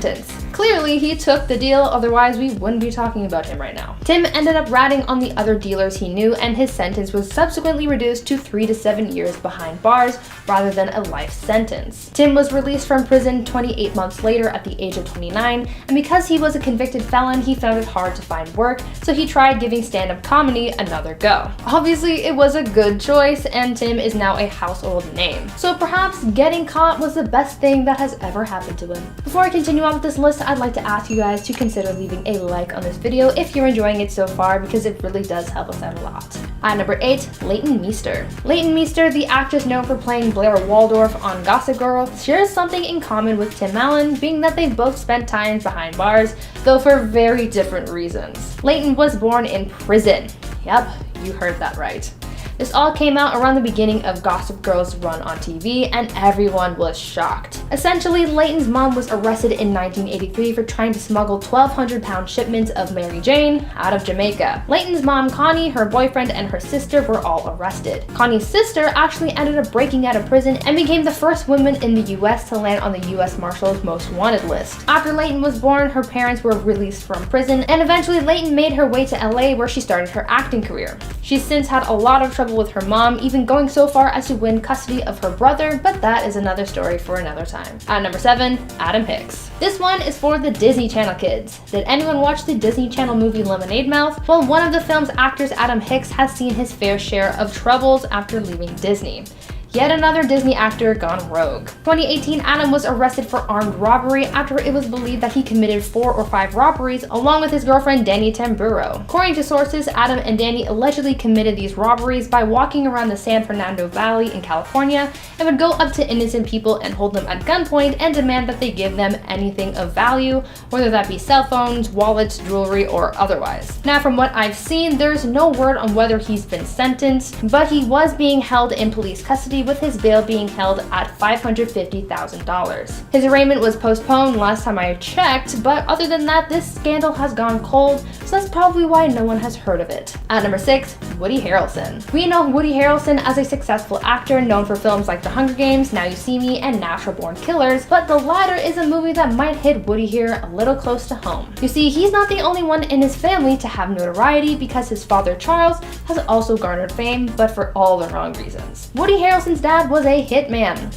When paparazzi and reporters want to dig up your past to use against you, this one will certainly strike a nerve with Woody. Charles Harrelson was a hitman known by most as the man who assassinated U.S. federal judge John H. Wood. According to Woody, his father Charles left the family when he was still young and said that he hadn't heard from him until 1981 when the news of his father's arrest was broadcast. Until his death in 2007, Woody had a strained relationship with his father, though he admitted that he would visit him in prison often. Of all the celebrity parents, Woody's dad was definitely one of the wildest. At number 5, Milli Vanilli. The lip sync scandal that surrounded Milli Vanilli was one of music's biggest scandals, and I've never heard about it. Have you? Essentially, Milli Vanilli was a musical duo that was never really real. I mean, they were real people, but their music wasn't theirs. The stage act was put together by German record producer Frank Farian in an attempt to create a star from scratch. He had a vision to be able to put out this amazing music, but he needed the perfect act to sell it. That's where Morvan and Politis came into play. These two dancers were hired by Farian to be the faces of Milli Vanilli, and though it was a musical act, they didn't have to sing. In fact, they never did. The songs were written and produced for them to lip sync to, and it worked for a while, but like all good things, they can never last. Milli Vanilli conquered the Billboard charts and even won a Grammy for their song Girl You Know It's True. They were asked to tour and perform live, but since this act never actually sang, things started to get difficult for them and playing pretend wasn't working anymore. When they would encounter technical difficulties with their track while live, it was stressful and humiliating. Eventually, they were caught in their lie as their track suddenly stopped working during a live performance, revealing to the world that they were faking it all along. This took a huge toll on the duo, especially their mental health, driving Politis to take their own life. This ended in tragedy, but it was still a huge scandal at the time. At number 4, Shia LaBeouf. Shia LaBeouf is always in some kind of trouble. He's either making waves in the media for acting a mess, whether that's being racist or pulling wild stunts. Most recently, he's faced backlash as he's been accused of harming his ex-girlfriend FKA Twigs. But there's another scandal, rather scandals, that might not be as well known, and that's his plagiarism and lying. Shia LaBeouf has been caught plagiarizing people's work and lying about it on many occasions, but he's never really learned from his mistakes. He's been caught plagiarizing apologies, then plagiarizing other apologies to apologize for plagiaries. He's copied the actions of Sia and the words of Tigger and a plethora of other people, but one of the biggest plagiarism scandals he faced is when he ripped off a plot from a graphic novel for his film HowardCantor.com, which premiered at the Cannes Film Festival. When he got caught plagiarizing, he claimed that he had no idea that the plot was the same, and then when issuing a statement/apology for his actions, he once again turned to plagiarism and copied a Yahoo Answers post. Because of how many times he's done something like this, I have to wonder if he's doing this on purpose to make it his brand or something, because he knows he's not getting away with it. At number 3, Dr. Seuss. Recently, we've been hearing a lot of news about Dr. Seuss. Well, his books, really. Though he was a beloved children's book author, famous for creating The Cat in the Hat, The Grinch, and Horton Hears a Who, now people are finding out that some of his books contain racist imagery. 6 of Dr. Seuss's books have now been pulled from his collection and will no longer be published because of racist imagery, but this discussion isn't new and has been a minor scandal for many, many years. A survey of Seuss's work found that the portrayal of black characters in his books relied heavily on, quote, anti-blackness and images of white supremacy, end quote. Schools and libraries have been banning many of Seuss's books because of the racist portrayals of non-white characters, and these criticisms have been linked as far back as the 80s. It's good to know that now people are recognizing racism and taking action to eliminate it from our world, so it's a good step forward. This scandal has been brewing in the background for some time now, so people are only now learning about it, which is probably why no one really knew about it until recently. At number 2, Sinead O'Connor. In October 1992, Sinead O'Connor caused some controversy during her guest spot on SNL. She was brought on the show to be the evening's musical guest, and already people were a little confused by her as she refused to sing one of her songs from her recent album at the time. She instead opted to sing an a cappella version of Bob Marley's song War. It was an intense performance, and she even changed some of the lyrics to specifically mention young people. As the song came to an end and she was wrapping up her performance, she pulled out a photo of Pope John Paul II and tore it up, saying, quote, fight the real enemy. Sinead's actions caused a huge stir. After her performance, NBC started receiving thousands of angry calls over the following days, and even some celebrities came forward to criticize her actions. She wanted to bring attention to the Catholic Church's treatment of young people because she's had personal experience with such things. I never knew about the scandal, so I'm curious to know how many of you guys remember this. And finally, at number 1, Justin Bieber. J Biebs has had a plethora of scandals. As we all know, he's had a rough time in the public eye for many years, and he's caused a lot of trouble.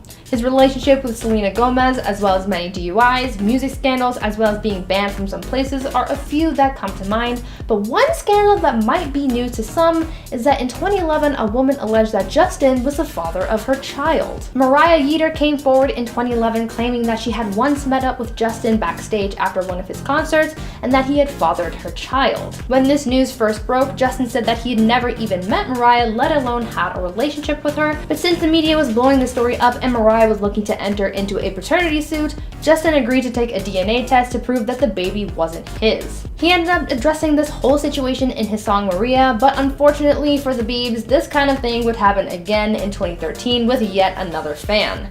He didn't father any children though, so I guess that's good for him. Number 10 on this list is J-Lo's and Alex Rodriguez's breakup. After 4 years together and an engagement, the pair cut ties and went their separate ways earlier this year. Now the breakup itself, it seemed rather amicable on the surface. They both said, "We will continue to work together and support each other on our shared businesses and projects. We wish the best for each other and one another's children's." Out of respect for them, the only other comment we have to say is thank you to everybody who has sent kind words and support. So, all of that honestly seems really nice. However, it didn't take Lopez very long to move on from A-Rod and go back to an old flame in Ben Affleck. Fans have speculated if there was potentially something going on between them prior to the breakup, but nothing of significance has gone to proving that. Meanwhile, A-Rod is still recovering from the loss. He's been posting a lot more on his Instagram in what fans believe is an effort to make J-Lo jealous. He has also been captioning things like, "I've fallen and I can't get up, and I'm good with that." But I'm not totally sure if you are though, Alex, because the day that the breakup was announced, he posted a video with Coldplay's Fix You playing in the background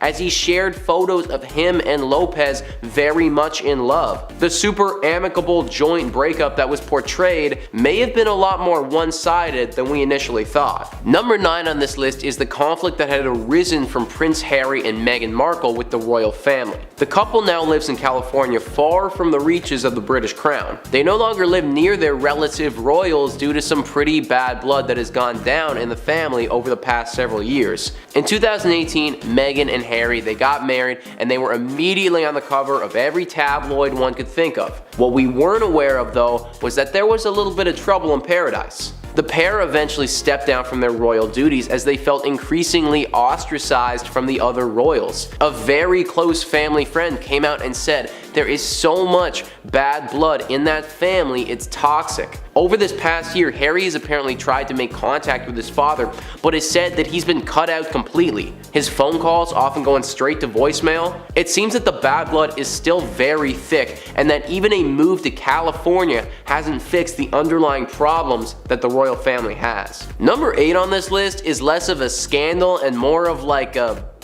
what? Ashton Kutcher and Mila Kunis were on Dax Shepard's podcast having an interview when they said on that show that they don't bathe their kids until they can see dirt on them.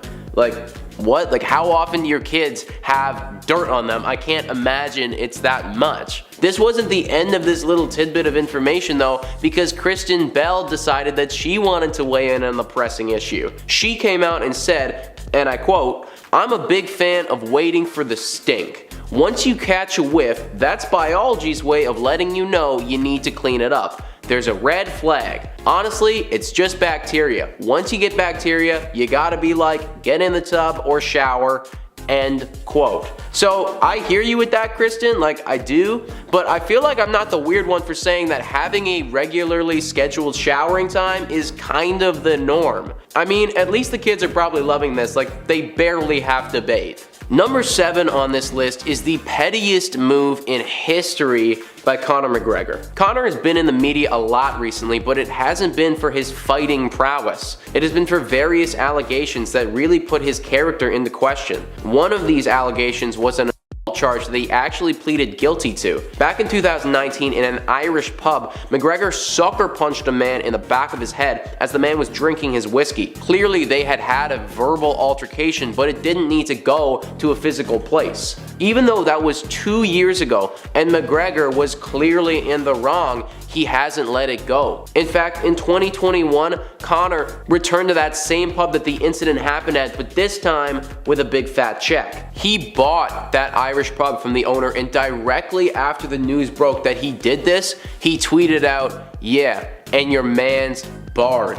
This was in reference to the person that he had hit 2 years ago. So McGregor literally went out of his way to spend an abhorrent amount of money by this bar just so he could get the last laugh in a dispute that should have been settled years ago. If that doesn't scream petty, I'm not sure what does. Number 6 on this list is Chrissy Teigen. The 35-year-old supermodel and wife of musician John Legend had her name in the media for all the wrong reasons when she was called out for a controversial bullying scandal. Courtney Stodden, a 27-year-old supermodel, called out Chrissy for an array of bashful tweets and messages that left her feeling very small. After this came out, several others followed suit and reported that Chrissy had left them feeling worthless, with one individual saying that they even considered suicide after working with her. Chrissy Teigen took some serious time away from the media, and it seems as if that was the right choice. She's come back now and is apparently a stronger person. She says that she is over 100 days sober and feels a lot more clear-headed. Hopefully all of that is true and that the harsher side of Chrissy is left in the past. Number 5 on this list is the cheating scandal from Khloe Kardashian and Tristan Thompson. It feels like this is a perpetual story in the media, but once again, it's glaring its ugly head in 2021. Back in March, Khloe posted a really cute Instagram photo of her and Tristan with their kid at a fancy event for Tristan Thompson's birthday. The couple looked really happy, and she captioned the picture, "The ones that are meant to be are the ones who go through everything that is designed to tear them apart, and they come out even stronger than they were before. Thank you for showing me everything you said you would, for the father you are, for the best friend I have in you. I'm thankful I can do absolutely nothing with you, and it feels like everything." Well, I'm happy that you feel that way, Khloe, but clearly Tristan did not feel the same. Only a few months later, the pair broke up again when Tristan was seen entering a bedroom with 3 other women and was apparently parading himself as being single. Apparently now, the pair aren't fully back together, but they're spending lots of quality time together. So we'll see how that develops in time. Number 4 on this list is Ioan Gruffudd and the whole incident with his family. Ioan has been in countless movies and TV shows over his long career, and his ex-wife Alice Evans is no stranger to movies and TV either, having been in her own fair share of things. Well, on January 6th of this year, she tweeted out, "Sad news. My beloved husband / soulmate of 20 years, Ioan Gruffudd, has just announced he is to leave his family starting next week. Me and our young girls are very confused and sad. We haven't been given a reason except that he no longer loves me. I'm so sorry." So yeah, that was a lot, guys. Now, first thing I would say about this is that when reading this now deleted tweet, you can tell that she's upset. And I mean, rightfully so. Her husband of 20 years is completely leaving, and you have a right to be hurt. She does say that he doesn't give her a reason, and I hate to say, but I do think he does. Not loving someone, in my mind, is a pretty sizable reason, but I can only imagine that after 20 years, that has to be a heartbreaking blow. Now, what has not been confirmed is whether he was leaving his daughters as well, or just wanting to separate from his wife. So we still don't really know about that, but this scandal has actually recently got a development too. Alice Evans has accused Ioan of having an affair for 3 years while they were together. Whether that's true or not, we're gonna have to wait and see. Number 3 on this list is Kanye and Kim. You had to know that it would be on this list, but the split between Kim Kardashian and Kanye West sent waves through the internet when it happened. The pair had been married for 6 years, however rumors started to surface about cracks in their marital foundation. This all came bubbling up to the surface when footage of Kim was released where she was crying to her sisters, "Why am I still in this, like, place where I'm stuck for years? Like, he goes and moves to a different state every year. I have to be together so I can raise the kids, you know?" She goes on to say that Kanye deserves somebody that can support his every move and go follow him all over the place and move to Wyoming.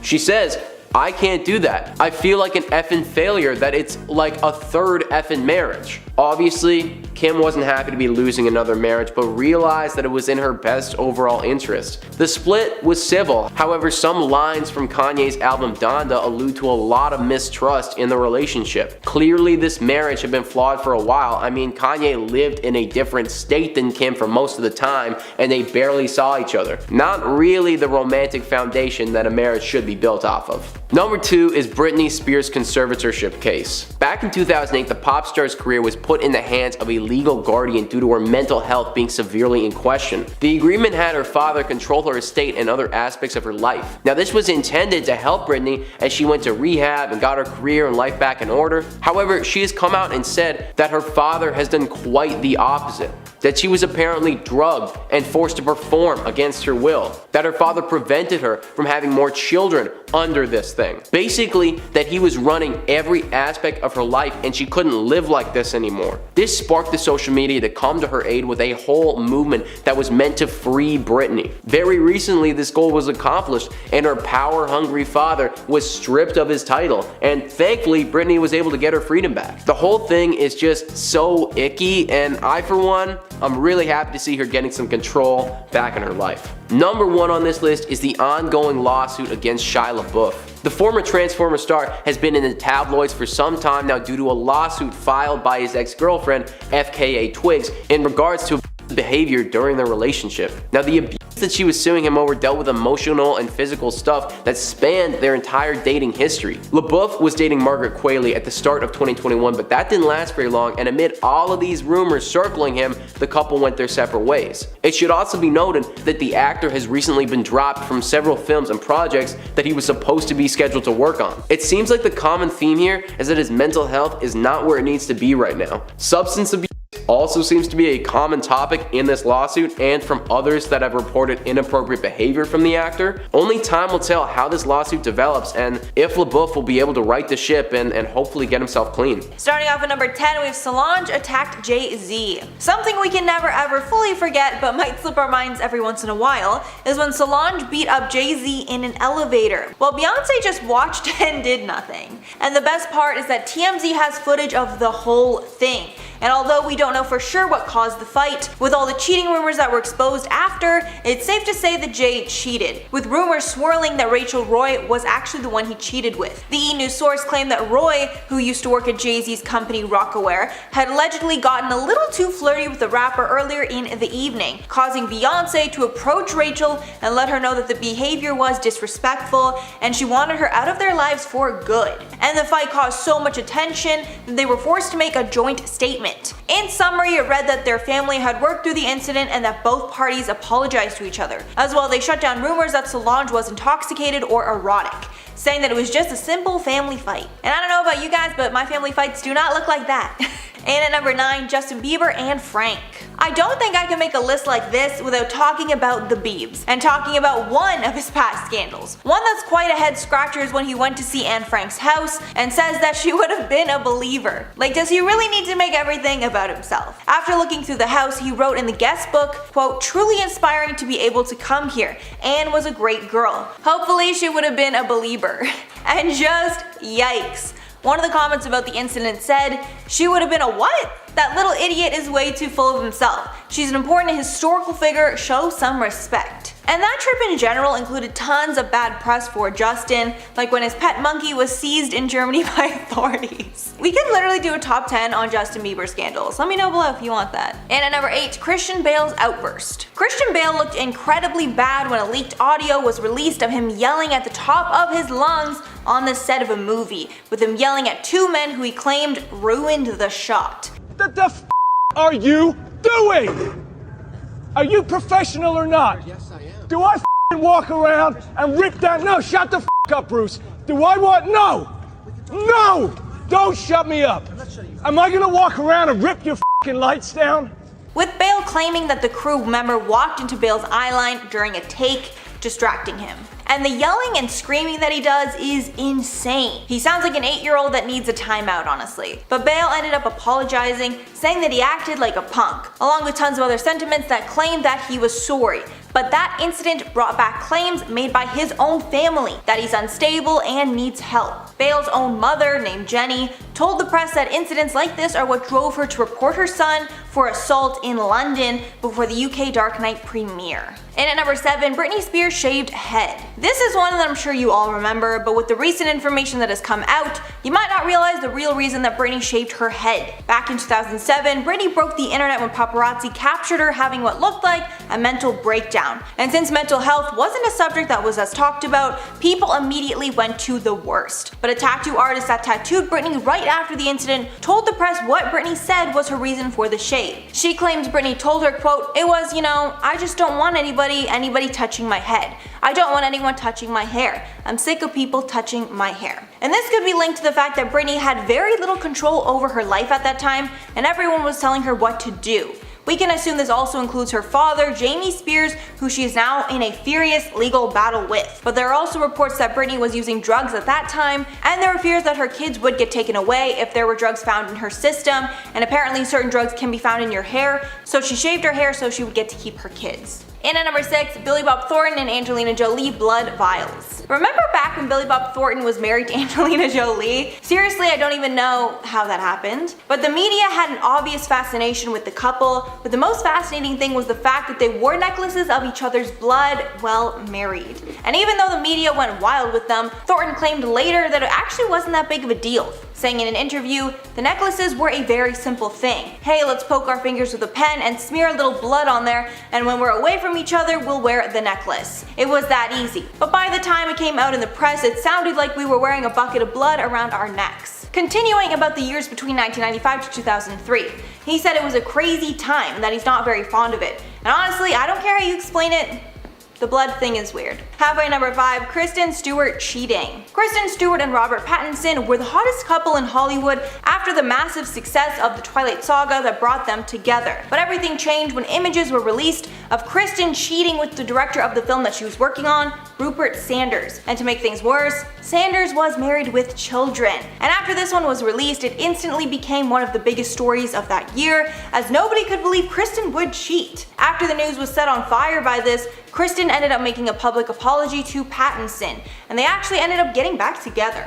But they did eventually split for good a little while later. And at that time, I was obsessed with Twilight and their love story, and I just still can't believe that she cheated and ruined that for all the fans. So sad. And at number 4, Justin Timberlake, Janet Jackson's Super Bowl. This scandal completely rocked the world. It was brought up again when Justin Timberlake was asked to perform at the 2018 Super Bowl halftime show. And in case you don't already know, while the two were performing at the Super Bowl, at the very end of the performance, Justin ripped off a piece of clothing covering Janet's breast, and it ended up exposing her nipple to millions of people live on air. After the incident, the world was set ablaze, and tons of viewers were very angry. MTV was forced to make a statement saying, "The tearing of Janet Jackson's costume was unrehearsed, unplanned, completely unintentional, and was inconsistent with the assurances we had about the content of the performance." Even worse, after the incident, many put the blame solely on Jackson, saying that she created the stunt, and it caused her career to take a massive hit.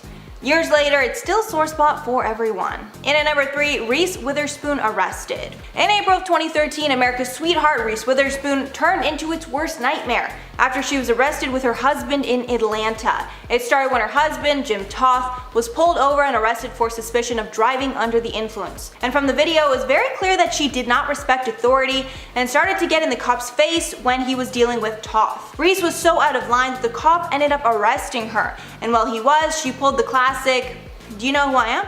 and told him that he was gonna know who she was soon. Reese, of course, issued an apology, but it's something the public will never truly forget. But in a way, it was somewhat helpful for her career because it helped her create a rougher image and helped her to expand into more roles. And at number 2, Caitlyn Jenner car accident. In 2015, right around the time that she made her very public transition, Caitlyn Jenner was involved in a deadly car crash in Malibu that ended up killing one woman. According to a video that was later leaked, it showed Jenner's black Escalade running into the back of another car, which then forced it into incoming traffic where it collided with a Hummer, and it ended up killing animal rights activist and actress Kim Howe. After the incident, Jenner was not convicted of anything, as she was driving reasonably in the situation.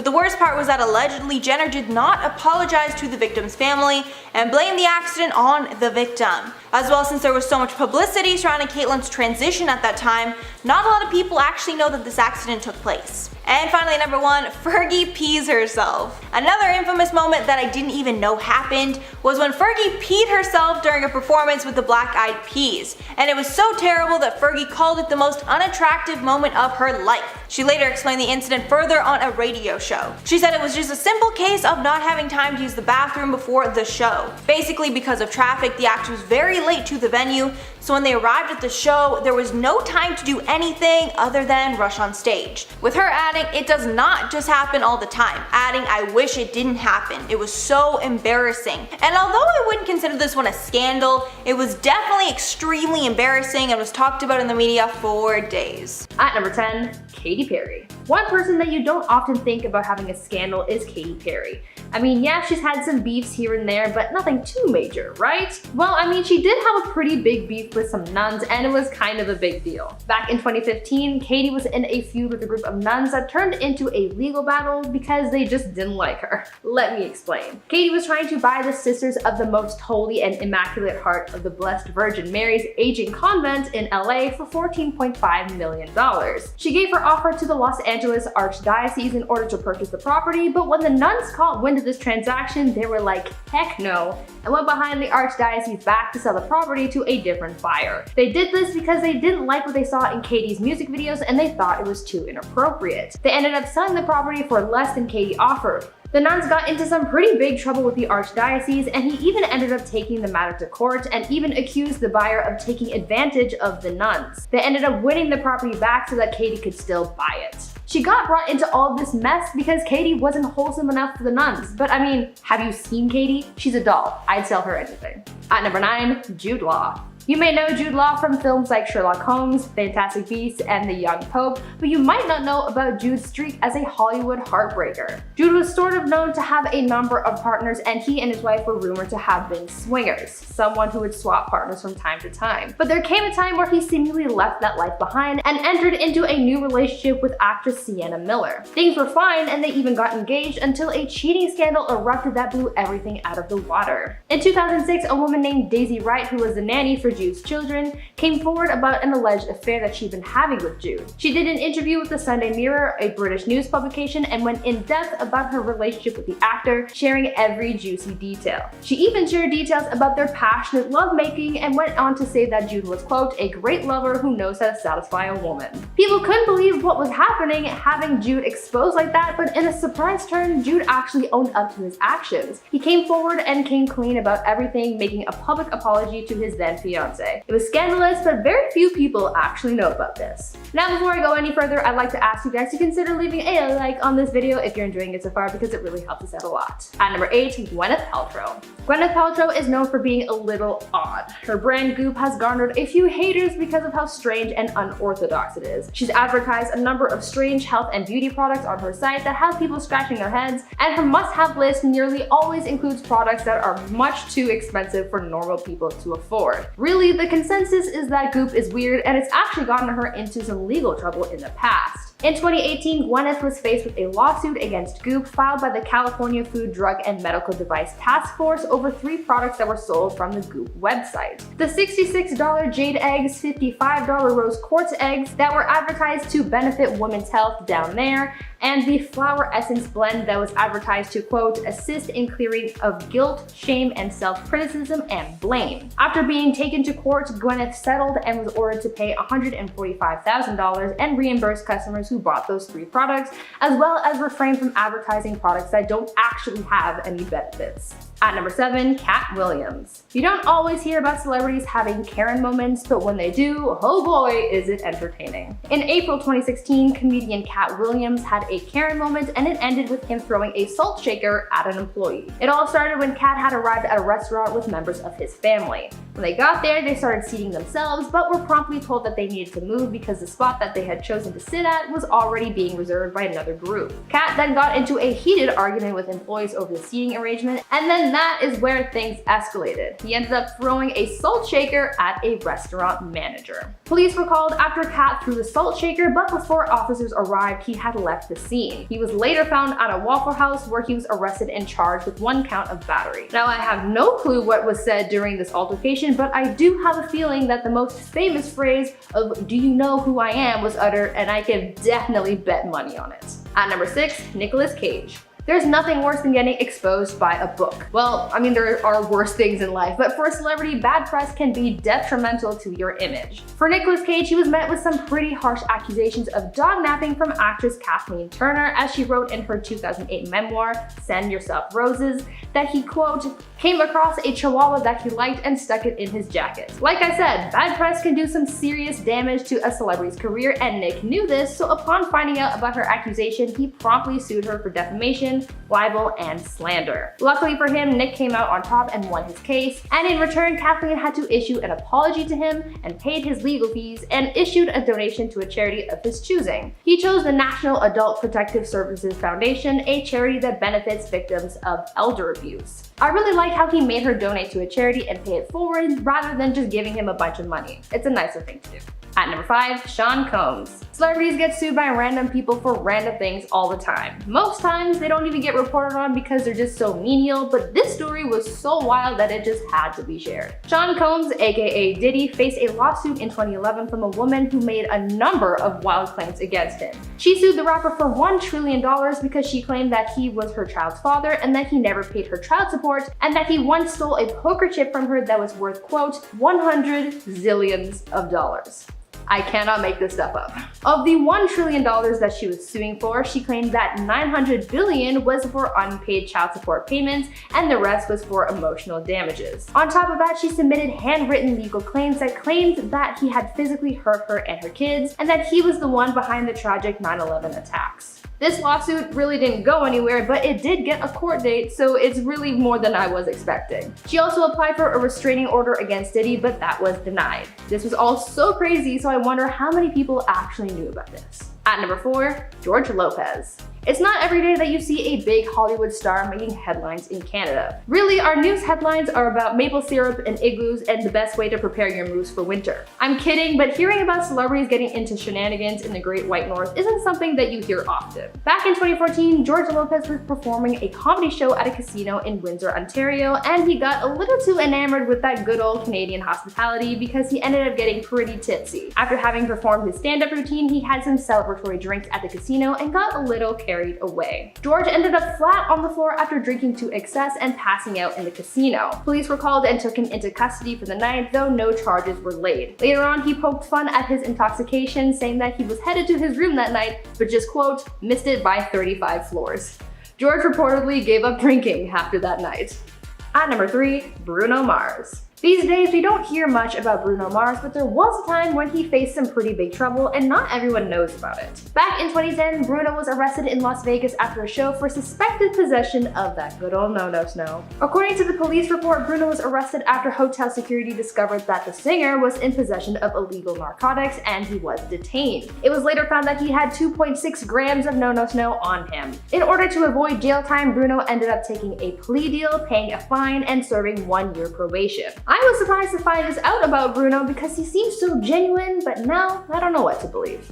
At number 2, Mila Kunis. I have a few more wild celebrity lawsuits that I want to share with you because more people need to know about this. Some of you may recall that actress Mila Kunis is from the Ukraine. Well, when she was a kid, she apparently had a friend who had a pet chicken. Well, one day this chicken just disappeared and Mila was blamed for its disappearance. Well, years later, after Mila became a successful actress, Christina Caro, Mila's childhood friend, ended up moving to America to pursue her dream of becoming a singer, but to her surprise, she moved to an area that was pretty close to where Mila was living. This brought up some deep-rooted emotions for Christina because she suddenly remembered her poor lost chicken and she ended up seeking therapy to help her cope. Christina also issued a lawsuit against Mila for having allegedly stolen her pet chicken from years ago and was looking to receive money to cover her therapy bills. Christina alleged that this trauma prevented her from, quote, pursuing the American dream. Later, it was alleged that this was all just a publicity stunt to promote her song, but I really don't know how well that worked for her. Still, the mystery as to what happened to the chicken remains unsolved. And finally, at number 1, Beyonce. I saved the best one for last. I don't know how many people have heard of this, so please tell me down in the comments if you've heard of this story. This seems to be a little obscure, so just let me know. Anyways, Beyonce is one of the biggest names in music, as we all know. I mean, she didn't earn the title of Queen Bee for nothing. She's faced a number of wild lawsuits in the past, including one where someone claimed to have been the surrogate for Beyonce's daughter Blue Ivy. But one story in particular takes the cake, and not enough people know about it. Beyonce was once sued by one of her former drummers for allegedly using extreme witchcraft to ruin her life. The drummer, a woman by the name of Kimberly Thompson, claimed that the singer used magic spells on her, killed her pet cat, cursed her relationships, and made her lose out on money and jobs. She also claimed that Beyonce stole her home, property, computer, and hard drives, and that she tapped her phone as well. There's no proof that Beyonce ever did any of these things, but if she really did use magic, how would she have left evidence? Smart. The judge threw this case out and also denied her request for a restraining order. Wild stuff.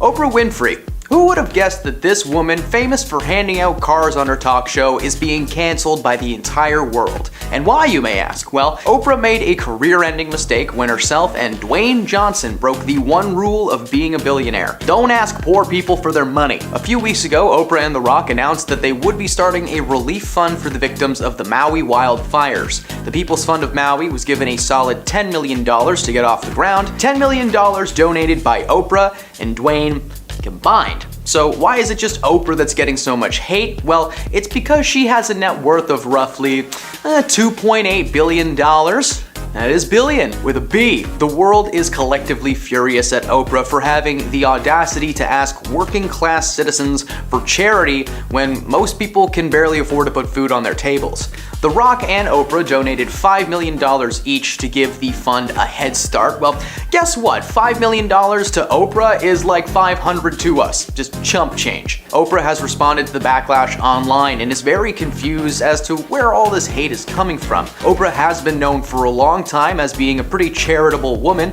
Who could forget Oprah's famous "you get a car, everyone gets a car" moment? The moment was historical on her series and it was parodied time and time again, and it still does to this day. However, what a lot of people don't know is that that wasn't really the case. It wasn't as simple as "here are your keys, have fun." Whenever someone gives out anything, especially on television, there's always a catch. For Oprah's audience, the catch was that if they actually wanted to drive away in their brand new car, they would have to pay over $7,000 first in taxes. While Oprah's studio would of course cover like the sales tax and the registration for each car, the audience members were given a choice to either pay the $7,000 and take the car or simply take the cash instead. The infamous moment on the show featured 11 real teachers who were, according to Oprah, in desperate need of a new car. They, along with the audience, received keys in a box on camera that Oprah claimed to be for their new cars. Everything has a catch though, even now. For someone who's known for being charitable and generous, the word free clearly means something else to Oprah. Now, the world is understandably frustrated. Imagine someone with a physical gold bar around their neck asking you for spare change on the street. Hey, what's that thing around your neck? It's shiny, it makes me feel bad about myself. Use that. Oprah has always been a little bit twisted. Let's not forget just what her show really is. Oprah used to bring the most vulnerable people that she could find onto the show to share their stories. While some were just actors, gurus, or people sharing positive tragedies, there were also just so many people who would just cry on her show. And let's not forget the other careers that this woman is responsible for creating, especially programs with some of her friends. Oprah is not just responsible for many hopes and dreams being squashed live on air, she's actually also the creator of a couple of talk show celebrities, namely health expert Dr. Oz, and of course the so-called life coach, Dr. Phil. Before Dr. Phil had his own show, Oprah actually asked him and his courtroom consulting firm to help with a trial. Before meeting Oprah, Phil apparently had zero interest in being a television personality, but Oprah made him see the light, so to speak. According to Phil, she helped him understand the power of these shows and what they were truly made for. For Phil, he brings people onto his show who are struggling with personal issues that just so happen to be good for TV. Remember the Catch Me Outside girl? Dr. Phil made her rich rich, and famous. Good job, buddy. But it's not just Phil that's had some controversial moments. Her other protege, Dr. Oz, has had some pretty rough moments as well. His show is centered around medicine and health, which is never controversial, right? Bringing so-called experts on every week. My mother absolutely loved this guy, and she will not stop hammering in his tactics. Oprah was partnered with both of these people, meaning that whatever their shows made, she got a little bit of something for her trouble. Now, she doesn't like to advertise how much she actually made from these programs, but considering how many episodes there have been and how long the programs have run for, it's probably a lot. Like, think about all of the money that this woman has made off of the tragedies of others. This situation with Maui is just another one of the many so-called foundations and charities that she's behind. Now, while some have been extremely beneficial to the world, especially the Oprah Winfrey Leadership Academy for Girls in South Africa, others are just clear cash grabs and bragging right makers like this one. If Oprah really wanted to make a difference and truly help the people of Maui, she would have donated $10 million by herself and gotten Dwayne to match it or something. But let's not forget about the other person involved in the situation, Dwayne Johnson, aka The Rock. He's one of the busiest and most bankable men in Hollywood. This man has appeared in everything, and he even turned himself into a superhero when he played Black Adam. His power and influence knows no bounds. Now, of these two, we understand why Dwayne would feel that this is an important cause, because he has family on the island and spent a ton of time in Maui growing up. Now, Oprah is just Oprah. She actually purchased a property in Maui not long before the fires broke out. Many believe that the only reason that she even cares about the situation is because she owns land there. If she was still living in the States, she would have continued to live her life without a care in the world. The proof that they believe Maui is home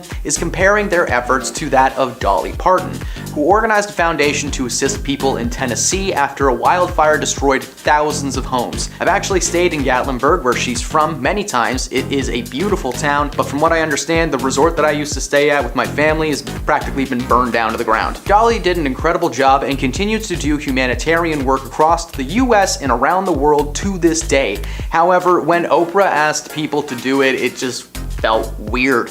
Like someone who was not from this place was taking a vested interest in the situation. Before this Maui situation though, Oprah was a well-respected TV host. But as it turns out, there might have been some dark truths behind the production of her show that should have been red flag after red flag. Case in point, the confidentiality agreements. Now, confidentiality agreements are not uncommon in the world of Hollywood. Heck, Marvel will literally have someone take you out if you even think about sharing their secrets. In Kitty Kelly's tell-all book about Oprah, the author mentions the confidentiality agreements that co-workers and guest stars were made to sign. This included everyone from Tom Cruise to the person who made his muffins. Over 500 staff members were forced to sign this document, but one former employee, Elizabeth Cody, tried to write a book about her time working for Oprah, but she was apparently stopped by the courts, still being tied to this agreement that she had signed even though she didn't really work for the show anymore. The NDAs were not meant to be a way to keep just the show secrets safe, but any and all of Oprah's secrets as well. According to Elizabeth, the document was signed by almost everyone in Oprah's life. She may have this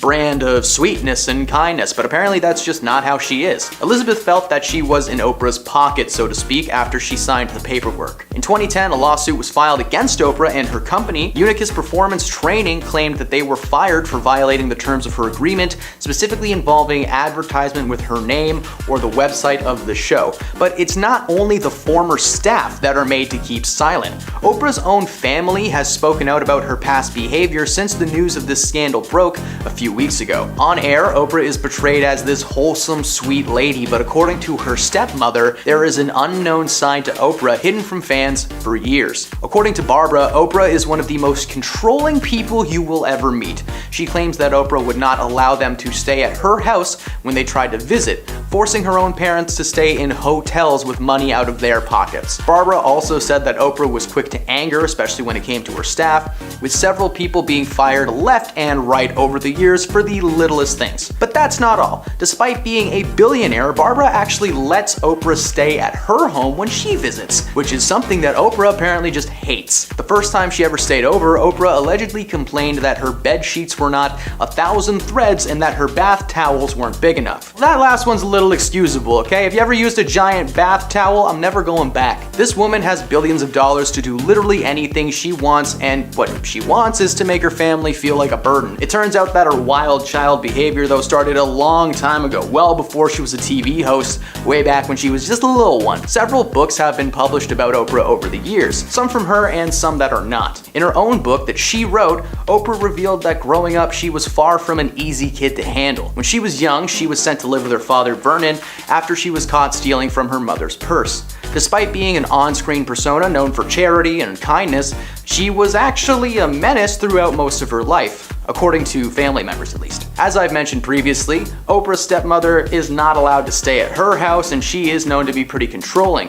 She admitted to doing some pretty troubling things at a very young age, including staging an amnesia bout where she broke several things in her mother's house and then called the police. According to Oprah's mother, she was uncontrollable, ungrateful, and after robbing her, maybe a little bit crazy. As the situation continues, more and more is surely going to come out of the situation with Oprah. While the current news is that the fund is active, she is inactive and refuses to discuss the backlash with anyone. She recently made a television appearance giving one of her most honest interviews of all time, discussing things like her use of Ozempic, obesity in general, and the shame that surrounds weight loss supplements. That's nice, but where's the money talk? People loved Oprah up until a few weeks ago, and now she won't even comment on the hate that she's receiving. Number 10, Lindsay Lohan. Lindsay Lohan was in the news for a lot of reasons in the early 2010s, whether it was her mental breakdown or her party escapades. The paparazzi was right there, ready to capture every little moment on camera. One night, Lindsay was in a van when it collided with a member of the paparazzi, smashing into the side door. The driver of the car was rushed to the hospital and an investigation took place, but it was ultimately revealed that the only person who was actually at fault was the driver of Lindsay's van. She's famous. Did you actually think that she drove her own vehicles? Despite the paparazzi clearly attempting to photograph Lohan at the time of the crash, like they're the reason it happened, the incident was chalked up to, look where you're going next time. I don't know, the driver of the van, Raymond Ortega, claims that Lindsay didn't even check to make sure that he was okay when he crashed into that car.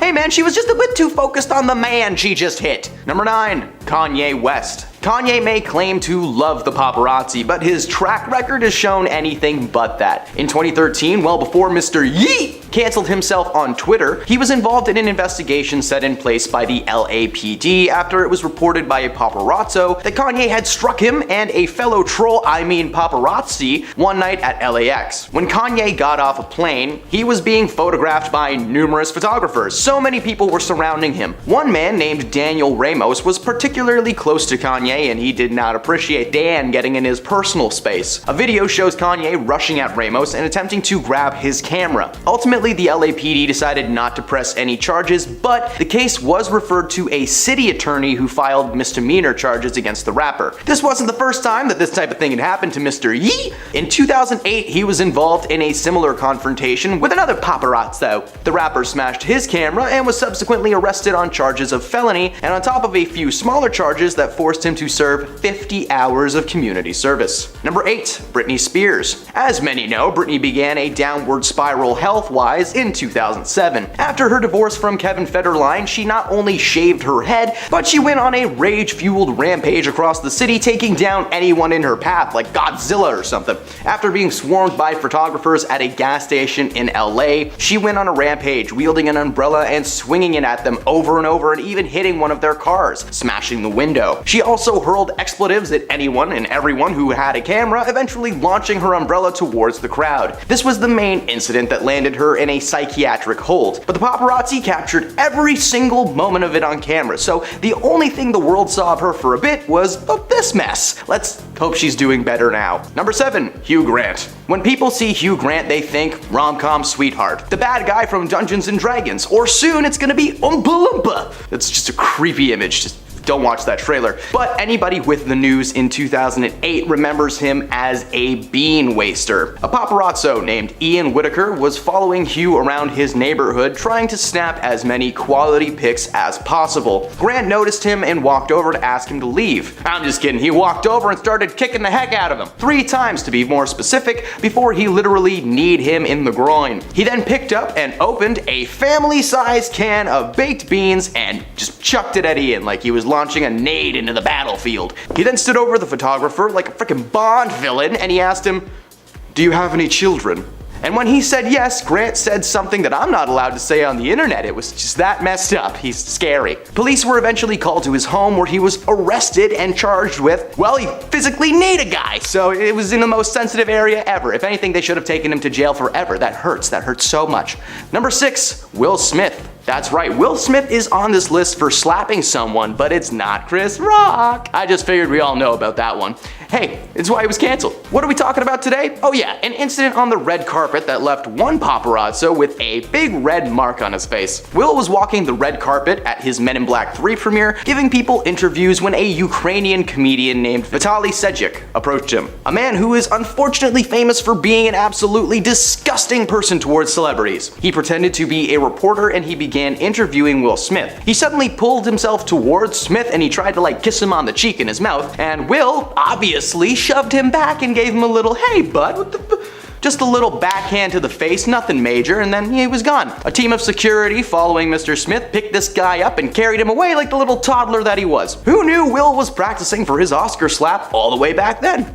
Number 5, Justin Bieber. Justin is no stranger to the paparazzi. They basically filmed every terrible moment of his adolescence so that he can just go online, Google himself, and cry whenever he wants. Back in 2013, the Biebs was on tour in London when the paparazzi caught wind of his location. They followed him around the city everywhere he went. One day, Justin was trying to get into his SUV when a paparazzo yelled something at him. Probably something gross and rude. Honestly, the video I watched was a little muffled, so who knows? You know how the paparazzi are though. Bieber was about to close the door shut, but he opened it back up and he took a swing and said, "Hey, what'd you say, man? What'd you say? I'll beat the F out of you." And he looked like a child doing it. It's not a great move, but it was understandable as the camera person clearly made contact with Justin before spouting whatever nonsense they were spouting. The photographer tried to press charges, but the cops were just kind of like, excuse me, mate, that's Justin Bieber. What's the point? Unfortunately for the Biebs, memes were becoming very popular in the early 2010s. Thousands of Photoshop pictures were spread across the internet, and Justin cemented himself as a paparazzi go-to, because they were like, he's easy to gaslight, let's do it. Number 4, Sean Penn. This is an older entry, but it's still worth talking about because it's kind of neat. Shortly before his marriage to Madonna in 1985, Sean Penn noticed a helicopter hovering around his Malibu beach home. Once he realized that it was filled with paparazzi trying to snap pictures of him, Sean took matters into his own hands. He walked down to the beach and carved a message out in 20-foot letters that said, "Forget you." Remember that song? Nah, I'm just kidding. It said, "Fuck you." If that wasn't enough of a message for them, he decided to double down by grabbing his personal safety bang bang and fired it into the air. According to guests at their home at the time, Sean came back and said, "I would be very excited to see one of those choppers crash and burn." This guy sounds like a James Bond bad guy. Seriously, he could team up with the other dude. "I would very much enjoy watching you burn, Mr. Bond." This wasn't the first or last time that Sean would get a little bit extreme with the paparazzi. At least those guys were in a helicopter. In 2008, Sean reportedly kicked and punched a paparazzo who was trying to snap pictures outside of a hotel that he was staying at in Beverly Hills. Apparently, the guy went through his trash to get the information on where he was, so got what he deserved. People blasted Sean for being physical, but come on, if someone popped up at your house after finding your information in a trash can, wouldn't you want to kick them too? Number 3, Tobey Maguire. Ever since he first squeezed his face into our lives in the original live-action Spider-Man franchise, Tobey has been seen as a quiet man who gives off a calm uncle vibe. As such, he's been casted in many roles following Spider-Man that leaned into that tendency. You know, Nick Carraway in the film Great Gatsby, and well, that's about the best example I've got. However, as the years went on and paparazzi began swarming Tobey at every opportunity, he's been pegged as an angry man who just hates having his picture being taken. In one video that has since gone viral, Tobey is swarmed by the paparazzi while trying to drive out of a parking lot in LA. He yells at the paparazzi to move after he had politely asked them to, accidentally slamming a door into a cameraman in frustration. Since then, anyone with a camera is seen as a threat to Tobey, so much so that he will either give you the most horrifying glare of your life if he sees you taking a picture of him, or he'll just straight up take your camera away. Like, how mean can you be just to snap someone's phone out of their hand? If you did it with a web though, that would be a different story. Number 2, Nicole Kidman. Nicole Kidman is a wonderful actor, but apparently she does not make a good caution cone. In 2013, she was trying to enter the Carlisle Hotel in Manhattan after returning home from a Calvin Klein show at New York Fashion Week. You know, just your average Tuesday. Suddenly, a notorious paparazzo crashed into Nicole going full speed on his bicycle. In the video, it looks like he tries to make a half-hearted attempt to stop himself, but like, get off the sidewalk, dude! It's not called the side bike! I'm sorry, if I write it, I have to read it. Freelance photographer Carl Wu was lucky this time. Despite knocking her to the ground and her threatening to press charges, the police decided not to arrest him and instead issued a ticket for riding his bike on the sidewalk. They said an accident's an accident, but this dude was literally holding a massive camera and trying to take pictures of Nicole while he was riding a bike. If I jog into someone I was staring down while holding a battle axe, is that an accident or just a clever way to get revenge on the guy who cut me off at No Frills? It was my turn! Nicole walked away with no injuries, and it was revealed that this was not Carl's first interaction with celebrities in such an outlandish way. He ran into Lady Gaga at an awards show the year before, behaving inappropriately to say the least. A Tumblr page was made for Carl called FU Carl Wu, and there is a word that you haven't heard in a bit. Tumblr. In 2023, that's the name of those fancy adult sippy cups. And at number 1, Leonardo DiCaprio. Capping off our list is the Wolf of Wall Street himself, Mr. Leonardo DiCaprio. Leo's had a few run-ins with paparazzi over the years. In fact, in 2014, he fell victim to that Ukrainian prankster that tried to kiss Will Smith. Only this time, the guy decided to snuggle up to Leo's nether regions. But he actually handled that situation pretty well. He laughed it off, and I swear he's mouthing the words, "I love this guy."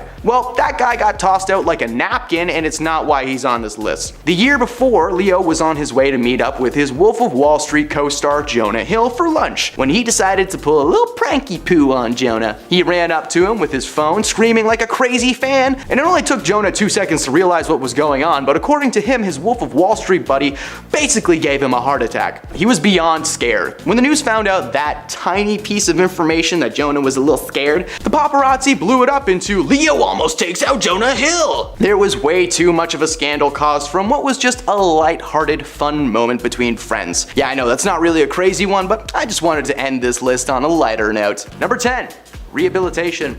Oh baby, baby, how was she supposed to know that substances don't end very well? Britney is famous for many things, her voice, her missing hair, and now her freedom. But one of her tamer media scandals came in 2007 following a long night of rage-fueled menacing. She checked herself into a rehab facility. She had recently divorced from her background dancer slash husband, Kevin Federline, and apparently was not taking the situation well. As we know now, there was a massive amount of media and public involvement with the divorce. The entire thing was basically documented for everyone to see. I still remember Britney's bald head on my TV screen at the age of 6 because my sister just loved TMZ. According to her manager at the time, the messy divorce combined with the public shame that she was feeling, the decision was made to check herself into a rehabilitation facility somewhere in Los Angeles. She stayed in the facility for 30 days before being released back into the wild, but despite that stint, things did not get better, and her family life especially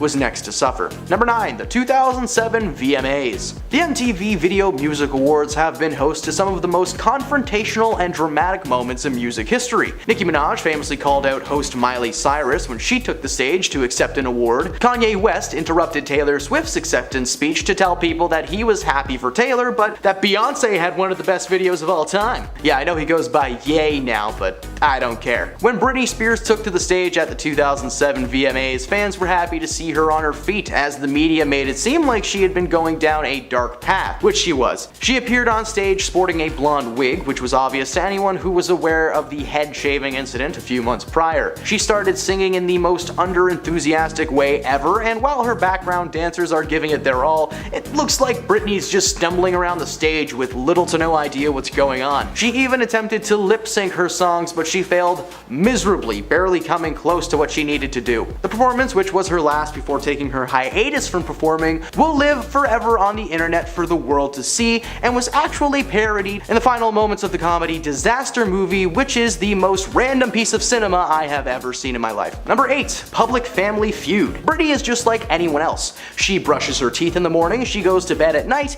and she constantly fights with her family, like non-stop. Now, No, you guys don't do that? Okay, I'm just gonna make a phone call. Britney wasn't born into a typical happy family life. In fact, quite the opposite. Her parents struggled to make ends meet, her father was an avid consumer of the no-no juice, and an aggressive presence in her life. According to Britney's mom, her daughter urged her to leave her husband several times over the years after seeing her suffer years and years of verbal mistreatment. Throughout her rise to fame, her father was primarily kept out of her life until 2007 when she was placed under a conservatorship, which means that a court decided that she was unfit to control her own finances, so they placed her father in charge, because he had such a great track record. Over the 13 years she was under the conservatorship, it's estimated that her father stole $5 million from his own daughter. She famously fought with her sister Jamie Lynn, who was the star of a Nickelodeon show called Zoe 101, until outside life caused her to take a break from the acting world to be a mama. The paparazzi was able to capture lots of juicy pics of Britney yelling at her family, blowing up every single aspect they could of it. She eventually patched things up with her sister in 2019, but the jury is still out on her relationship with her dad. Number 7. Marrying a background dancer. Britney's love life has been anything but straight and narrow. Over her life she's had many men come and go, never seeming to find the right fit for her lifestyle. In 2006, Britney married a man named Kevin Federline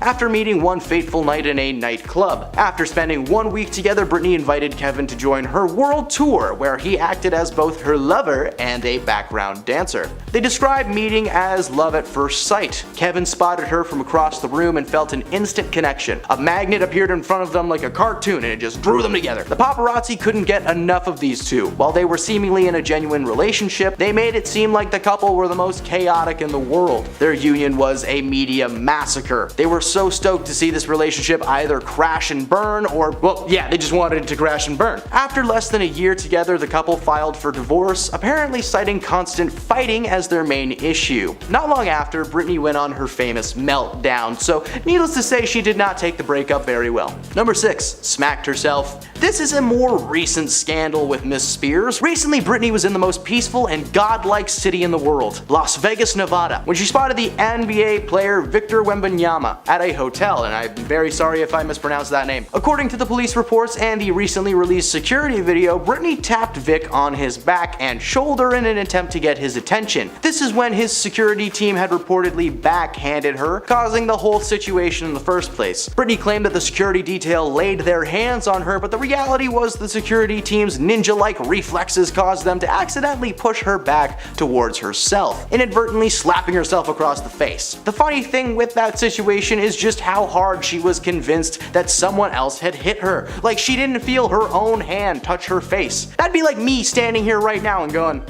"Hey, who did that? Chris, is that you?" That's the camera guy, he never gets a shout out.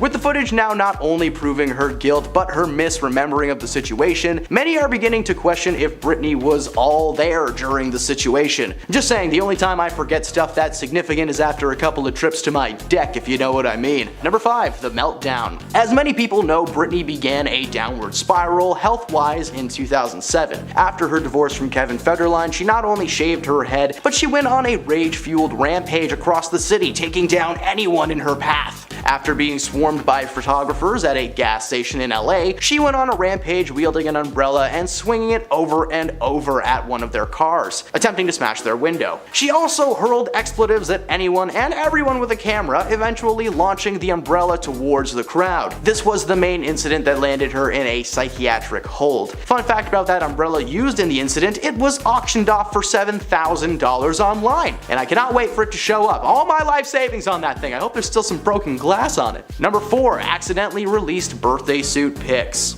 Birthday suits, a term which originated in Germany as a term for the clothes that you are born in, which is none. Britney accidentally exposed her birthday suit in 2022 when she posted a series of photos to her Instagram of herself holding her new puppy. While it may not seem outside the realm of reality for anyone who is a hardcore Britney fan, to everyone else, she just exposed herself on one of the most used social media platforms in the world. The photos were later deleted after a series of negative comments and messages began bombarding her inbox. Nothing ever came of this, but just Let this entry be a reminder to never post a picture of yourself holding a puppy in your birthday suit. Hold a bearded dragon or a snake or something, make yourself look edgy. Number 3, weird TikToks. This entry isn't a scandal per se, but it certainly needs to be mentioned. Fans rejoiced when the hashtag Free Britney finally worked and she was released from her conservatorship in 2021. Since being released, fans were expecting her to possibly release some more music, or maybe even appear as a judge on a new reality show.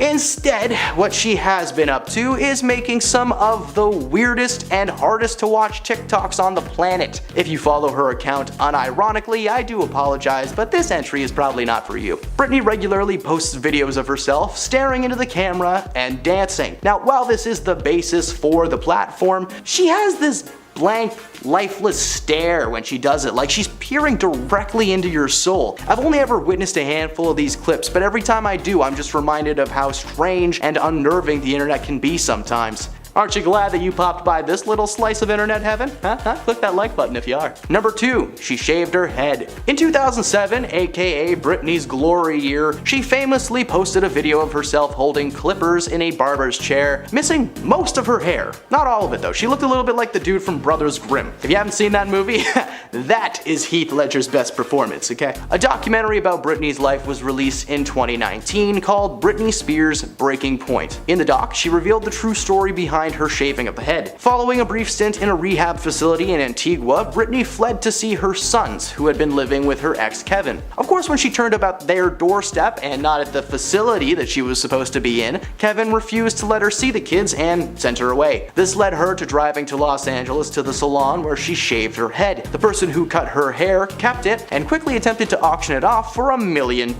which sounds crazy, but you know that there are some weirdos out there who would have called that a bargain. Following the shaving, she made her way to a tattoo parlor where the artist asked her what happened to her hair, and Britney's response was, "I was just tired of people touching it. I just don't want people to touch my hair." This was an incident that eventually got Britney placed under the conservatorship, which she was released from in 2021, thankfully. Speaking of which, number 1, conservatorship. Britney's father was a dark cloud in her life, doing nothing but making everything harder for his daughter. Despite initially taking a back seat while she rose to fame, a court ruled in 2007 that she was unfit to control her own finances and granted that power instead to her father, who was a no juice enthusiast with a sweet tooth for expensive things. After the second time she was admitted to the hospital for psychiatric assessment, the financial power was thrust onto her father, who managed her money very well. I'm just kidding, he's a trash bag and he spent a lot of money that he didn't have. Her father reportedly stole $5 million from his daughter over the 13-year conservatorship, spending it on everything from vacations and boats to houses and cars, all wasted by Jamie. Financial woes were not the only problem that came with the conservatorship. According to a court report from 2019, Britney was unable to get married or have children under the conservatorship, which is, disgusting. Just so gross. I don't care how crazy you are or unstable. If you want to get married, you go do it. Plus, what would have happened if she had a baby anyway? Like, oh, I'm sorry, ma'am, you actually can't have that. You're too crazy for one of those, and I'm gonna have to confiscate that contraband. Thankfully, the conservatorship ended in 2021, and Britney is free to be her weird, wild self. If you need any proof, just check out the TikTok. Seriously, it's just...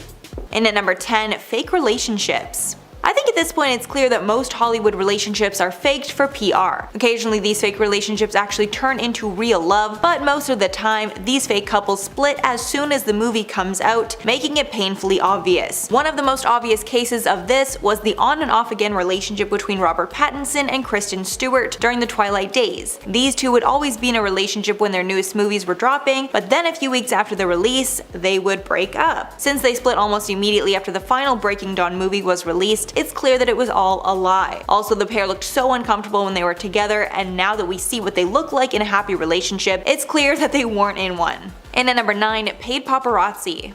If you've ever wondered why some celebrities look amazing in paparazzi photos while others don't, it's because a lot of celebrities hire their own paparazzi to make sure they never look bad in a photo. The most recent celebrity to get called out for using this tactic was Addison Rae. While Addison was out in New York, she happened to get a ton of great photos of herself out and about in the city, and Page Six called her out for tipping off the paparazzi about her location so she can get a ton of good pictures. Page Six called it, quote, "a move straight out of the introductory course at the Kardashian Institute of Advanced Fame Grasp spree. Apparently Addison specifically wanted good photos of her outfits so that she could become known for her style. This move has long been used by the Kardashians back when they were up and coming, and now it seems that Addison is taking tips from her new friends. In at number 8, fake bodies. It's no secret that almost everyone in Hollywood has had some work done. Usually it's minor things like Botox and fillers to maintain youthfulness, but some celebrities went through major changes before making it big, and these cosmetic procedures were the reason that it all happened. Apparently it's an open secret that celebrities will change their bodies to adapt to the times to maintain marketability. But the worst part is that most celebrities don't own up to these big changes, so fans will think these people are effortlessly perfect, and it starts to impact the everyday person's self-esteem. One of the most common procedures seems to be a nose job, and most celebrities that are deemed au naturel have had it done. Blake Lively, Scarlett Johansson, and Jennifer Aniston are just some of the celebrities that fans are convinced had nose jobs, but they will never admit it to fans who think it's all elite genetics. And at number 7, award show corruption.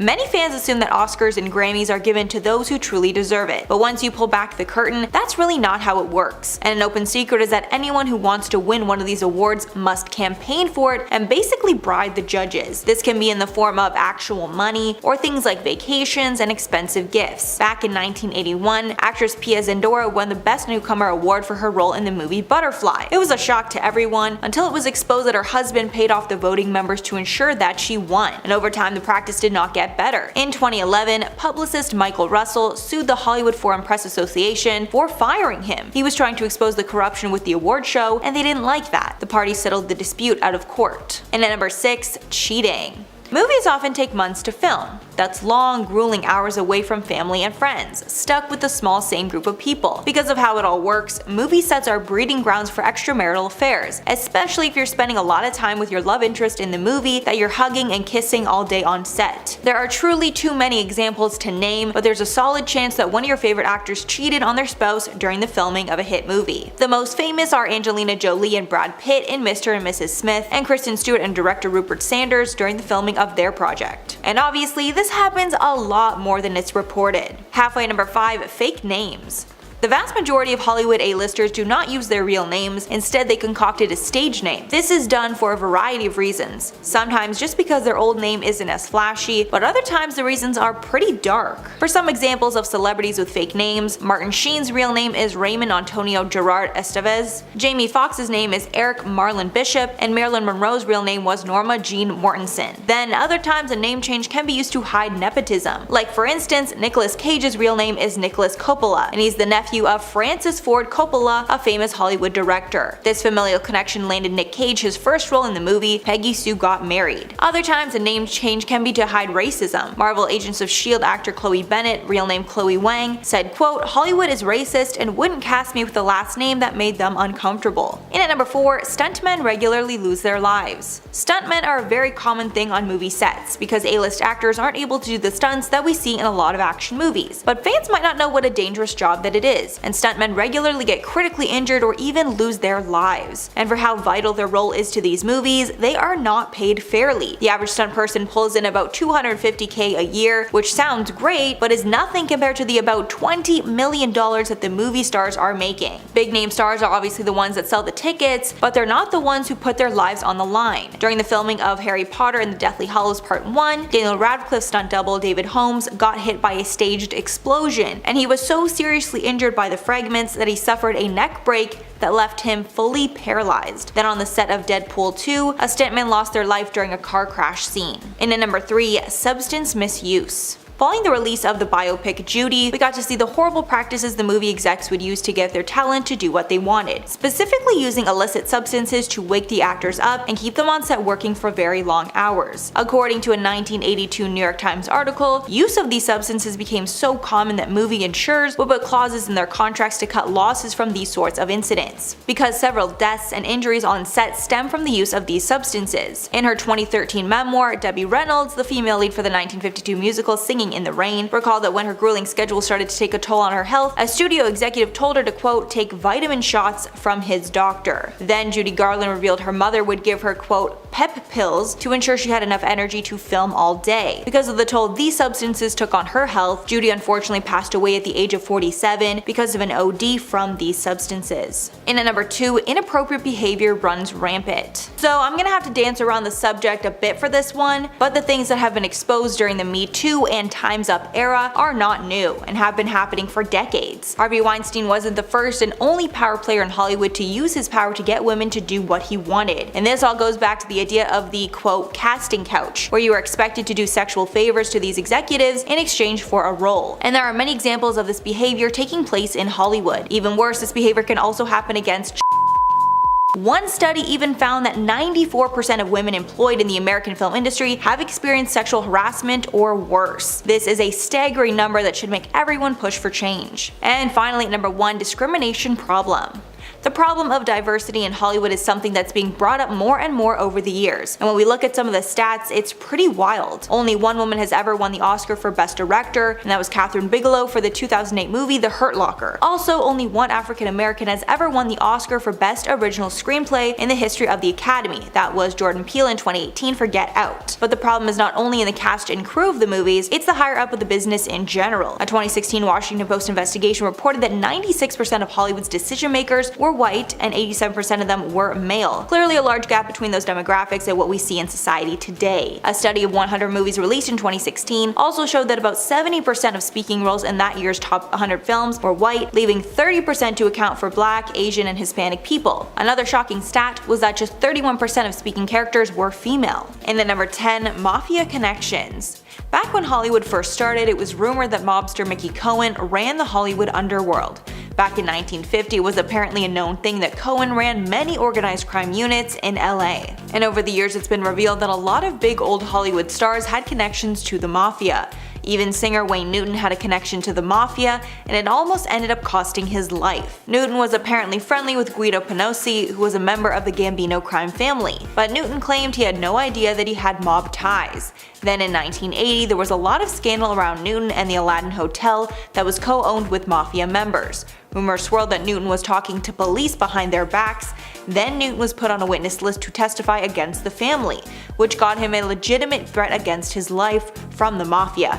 Thank God he was able to survive the ordeal. And at number 9, ageism. Getting older is a fact of life, but in Hollywood they want to avoid it at all costs. And specifically for women, getting older means the end of your career. It's so bad that actors even try to hide their ages, so they can play younger roles. Actress Junie Ho Wang sued the website Internet Movie Database for revealing her true age to fans. Actress Jessica Lange has defied this ageism and has success in her 60s, but she admits it was more difficult as she got older. She said in one interview, quote, "Ageism is pervasive in this industry. It's not a level playing field. You don't often see women in their 60s playing romantic leads, yet you will see men in their 60s playing romantic leads with co-stars who are decades younger." And at number 8, fake fans. In the age of social media, followers are everything, and having tons of followers can mean the difference between getting the part or not.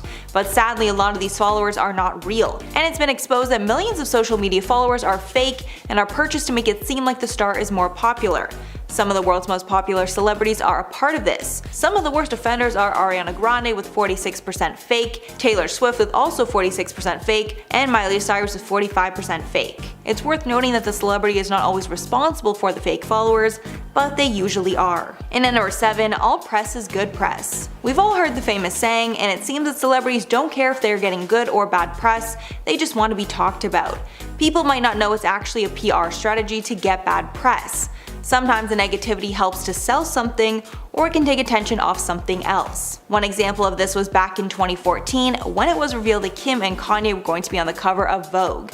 At the time, Kim was not a fashion icon, and people were outraged. Some readers even threatened to cancel their Vogue subscriptions, calling Kimye disgraceful and inappropriate for the iconic publication. Anna Wintour ended up going forward with the cover, and it was one of the most talked about issues of all time.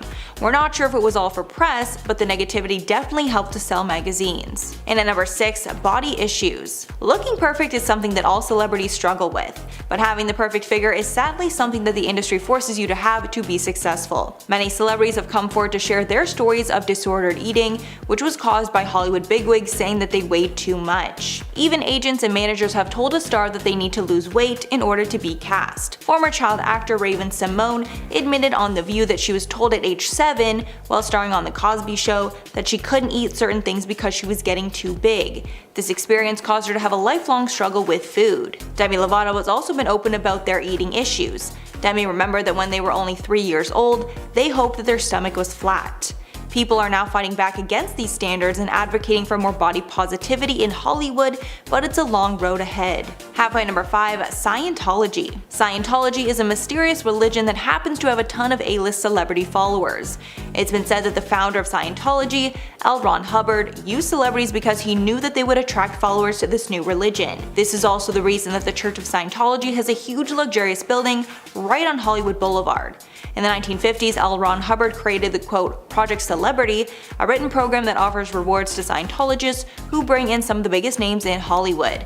Today, some of Hollywood's biggest stars follow Scientology, including Tom Cruise, John Travolta, and Kirstie Alley. Apparently, these stars are rewarded with butler-esque employees to do anything and everything for them. Former high-ranking members spoke out against this, claiming that they saw Tom Cruise use underpaid Scientology workers for years. And at number 4, gender pay gap. Yet another example of Hollywood being harmful to women is the gender pay gap between men and women in movies. And unfortunately, this still exists to this day. This issue came to the forefront in 2013 when the movie American Hustle was released. The movie showcases huge movie stars, but unfortunately it was exposed that the female actors received less than their male counterparts. An email hack revealed that Jennifer Lawrence and Amy Adams received 2 points less on the revenue sharing agreement than their male co-stars Bradley Cooper and Christian Bale, despite the fact that both actresses are A-list actors. Around the same time, Meryl Streep, the actor with the most Oscars ever, came forward to say that even she was paid less than her male co-stars.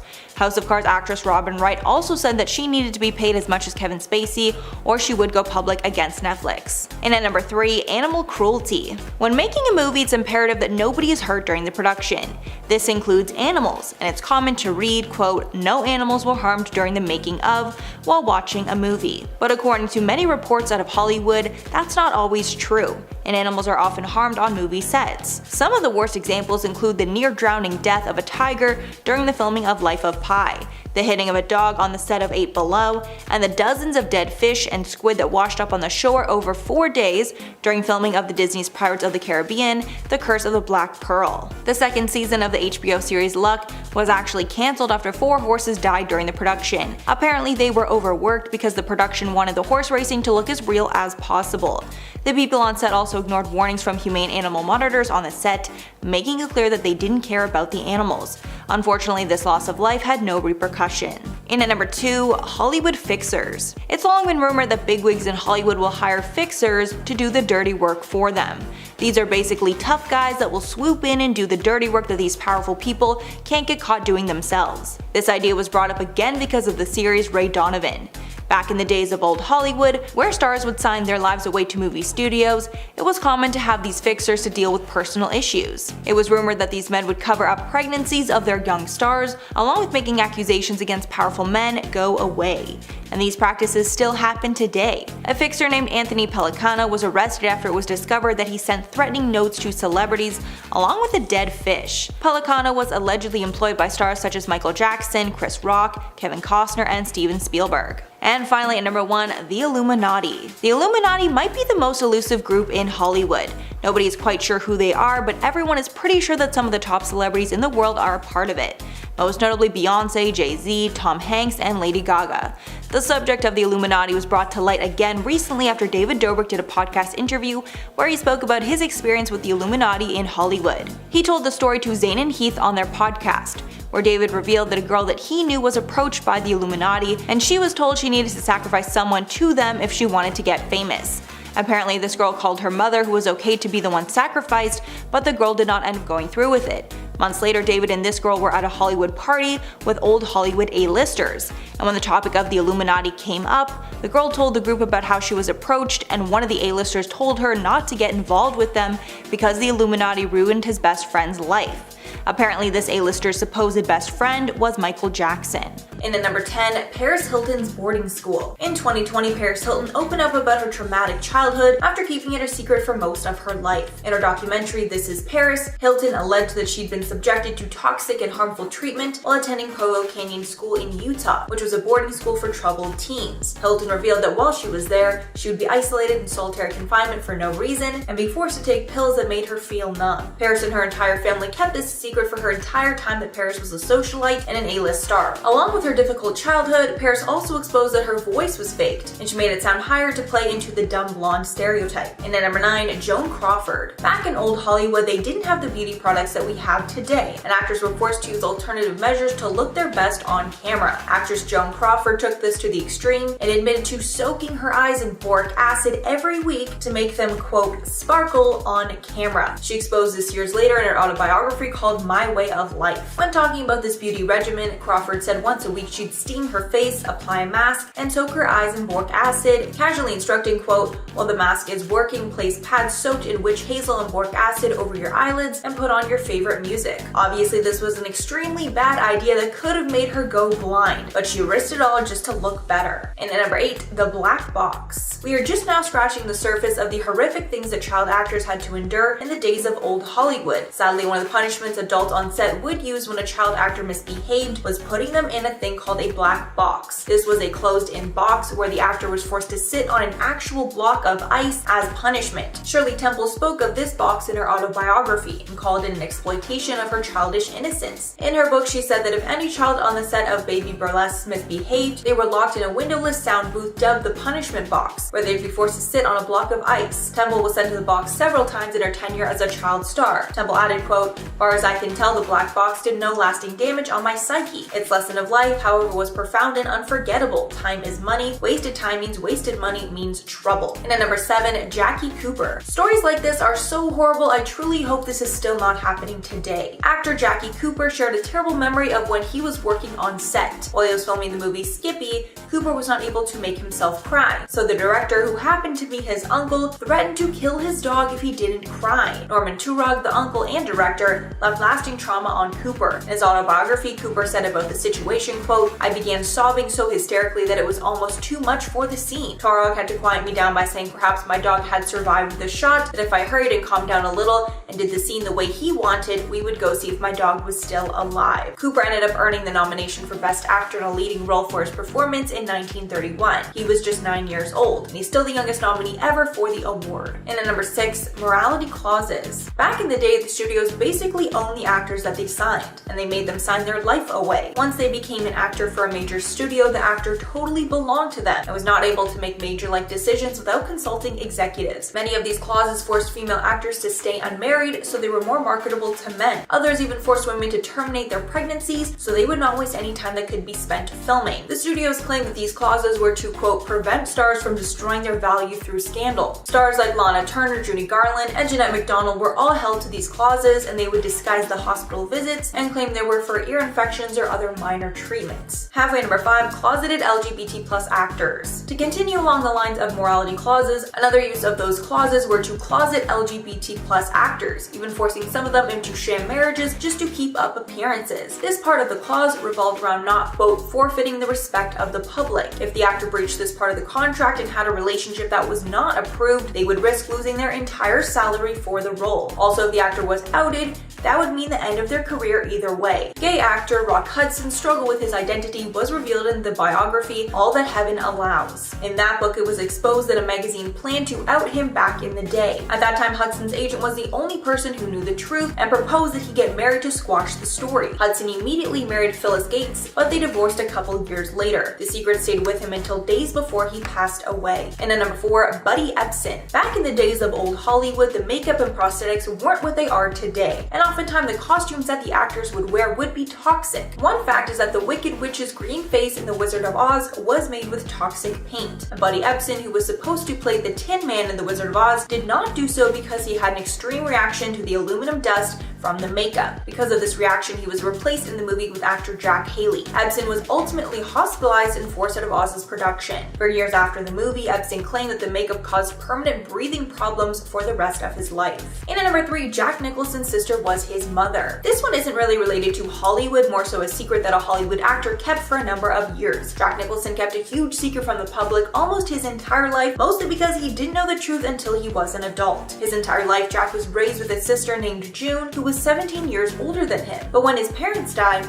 Jack's older sister revealed that Jack was actually her child, and her parents raised him as their own to hide the stigma from a young pregnancy. And Jack's parents were actually his grandparents the whole time. And at number 2, Rihanna's father had a second life. Rihanna has spoken in the past about her tense relationship with her father. Throughout her life, he was addicted to alcohol and cheated on her mother essentially their whole marriage. But one day, a horrible secret was revealed, and apparently the entire time he was married, Rihanna's father had a second family. He had 3 other children as well, 2 daughters and a son. At one point, Rihanna was even forced to sue her father because he was selling services involving her name and likeness, although she later dropped that suit. And finally, number 1, hidden children. Being a movie star means that you need to be perfect 24/7. That includes hiding pregnancies from the public or trying to make them go away. Celebrities like Kylie Jenner kept her pregnancy totally a secret until after the birth to ensure the media did not affect her. However, there are tons of celebrities who completely hid secret love children from the public. Aerosmith's frontman Steven Tyler had a secret child well in his heyday, so he and the mother decided to hide the paternity from the child. When Liv Tyler was 8, she found out the truth, and so did the media. Apparently, she was forced to put the pieces of the puzzle together herself when she could no longer ignore the resemblance she had to the singer and his other kid. And at number 10, Justin and Hailey Bieber. According to Justin, he and Hailey's marriage was entirely arranged, and even though it wasn't all that hush-hush, it was rather surprising for the husband of the pair to reveal that kind of tea.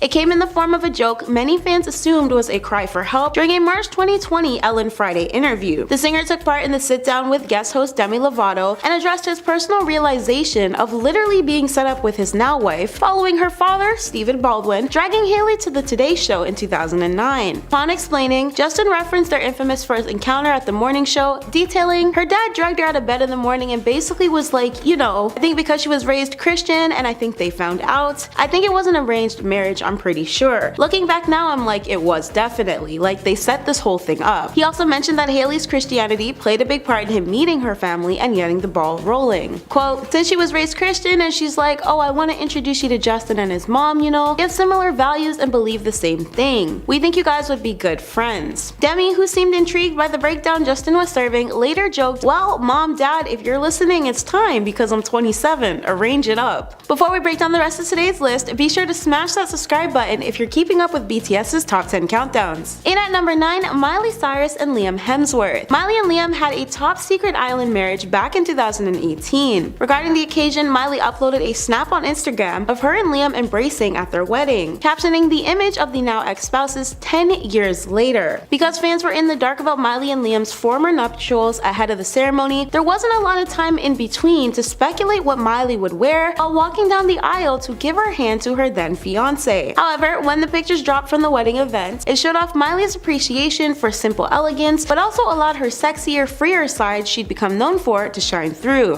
The Flowers singer-songwriter, her family, and her then husband all celebrated the occasion by posting snaps of the secret ceremony. Miley's gorgeous floor-length off-the-shoulder ivory Vivienne Westwood designed gown truly stole the show too. In at number 8, Blake Lively and Ryan Reynolds. An OK exclusive report from 2012 unfolded the events of Blake and Ryan's bank heist-like wedding. The pair shocked the whole industry when their surprise South Californian wedding in September was hidden from the public eye. The couple ensured no one knew about their big special day, as Ryan stressed to their wedding planner how important it was for them to keep things quiet. At New York's Martha Stewart Wedding's Bridal Fashion Week party, planner Tara Garrett informed OK about how exactly she made it work. Quote, they made me sign paperwork. I think it's funny because Ryan always said, just pretend we're going to be heisting a bank and that's how serious it is. I said, yes sir. Tara also slipped in a quick joke which quipped, now I think I'm a professional. I can rob a bank, don't you think? Even editorial director for Martha Stewart Weddings, Darcy Miller, further detailed, I told no one. I didn't even tell my husband, anyone. I called them by a fake name. I still today call them by a fake name. I was with them yesterday and they were laughing. I got so paranoid about saying their name. For them, they really just wanted to have an intimate wedding, and I think that for us, we wanted to try really hard to maintain that. In at number 7, Elliot Page and Emma partner. When Elliott and Emma tied the knot, their wedding ceremony was so discreet that fans were unaware of the big occasion until it was discussed via Instagram. Umbrella Academy actor Elliott recalled the events on the photo sharing platform that Wednesday, tagging his wife in the new post with the caption, "Can't believe I get to call this extraordinary woman my wife." After the news broke wind, a representative of Elliott confirmed the joyous news to People. Back in December 2020, Elliott, who was formerly Ellen, came out as trans while announcing their use of he/they pronouns. For their images on Instagram, one featured a photo of their joint hands and wedding bands against a white background. Before their marriage, Elliott initially started posting photos with the Canadian star on social media over that summer.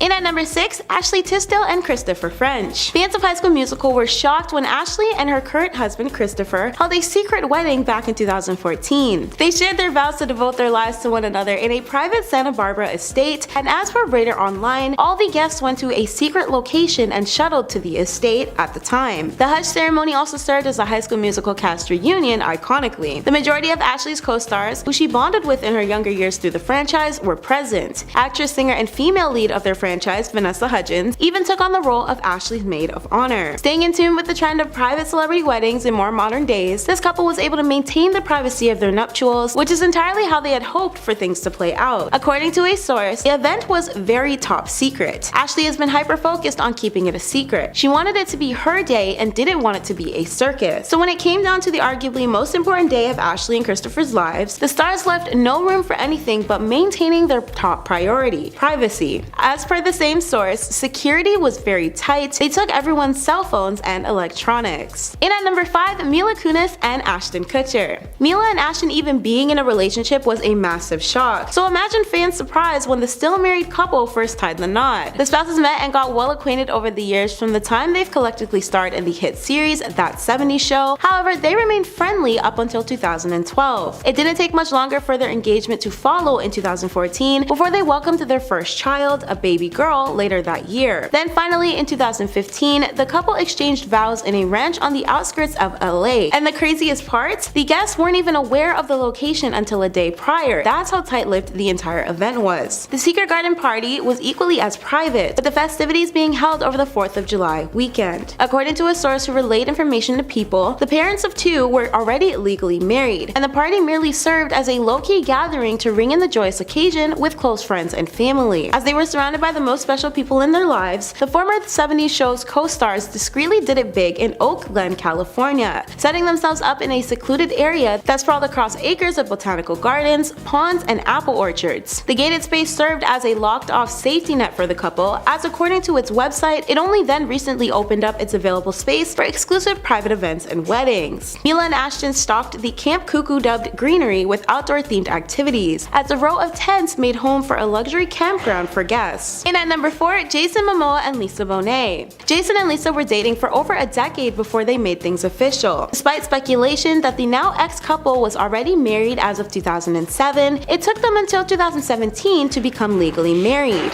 The intimate celebration occurred in their Topanga, Californian home and held a lavish list of celebrity guests, including former co-stars like Michael Fassbender and Alicia Vikander, as well as Zoe Kravitz. Their hushed wedding happened after 12 whole years together, and while finally saying "I do," the two managed to hide the entire occasion. Surrounded by their most important family and friends, the couple's wedding was later reported by an insider. That source informed Us Weekly apparently they weren't officially married until then. Then, an additional insider reported to the same outlet that Lisa and Jason proceeded to purchase a marriage license that October, going on record for the LA County and County Clerk's office a single week before they tied the knot. After all that secret love, the pair called off their marriage in 2022, and no word has confirmed whether or not they have since remained divorced or remarried. In at number 3, Cardi B and Offset. Fans seemed elated when the rapper ended up proposing to his female rapping partner back in October 2017. However, the rather open-up artist revealed that she and Offset were already married a month before. Even more, the wedding remained so off the radar that Cardi didn't even bother wearing a dress or makeup, something she formally revealed in a lengthy tweet. Apparently, Cardi stepped forward to break the news after reports released suggestions that the couple, who was assumed to be merely engaged at the time, were actually spouses. Cardi set the record straight as she normally does and left fans in a bout of surprise over it. That October, concert goers were the first to see Offset drop on one knee and propose to the female rapper during a Philadelphia Power 99 Powerhouse show. However, as per reports and later later confirmed by the stars, Cardi and Offset had already held a secret ceremony weeks before they put on a show for the audience. On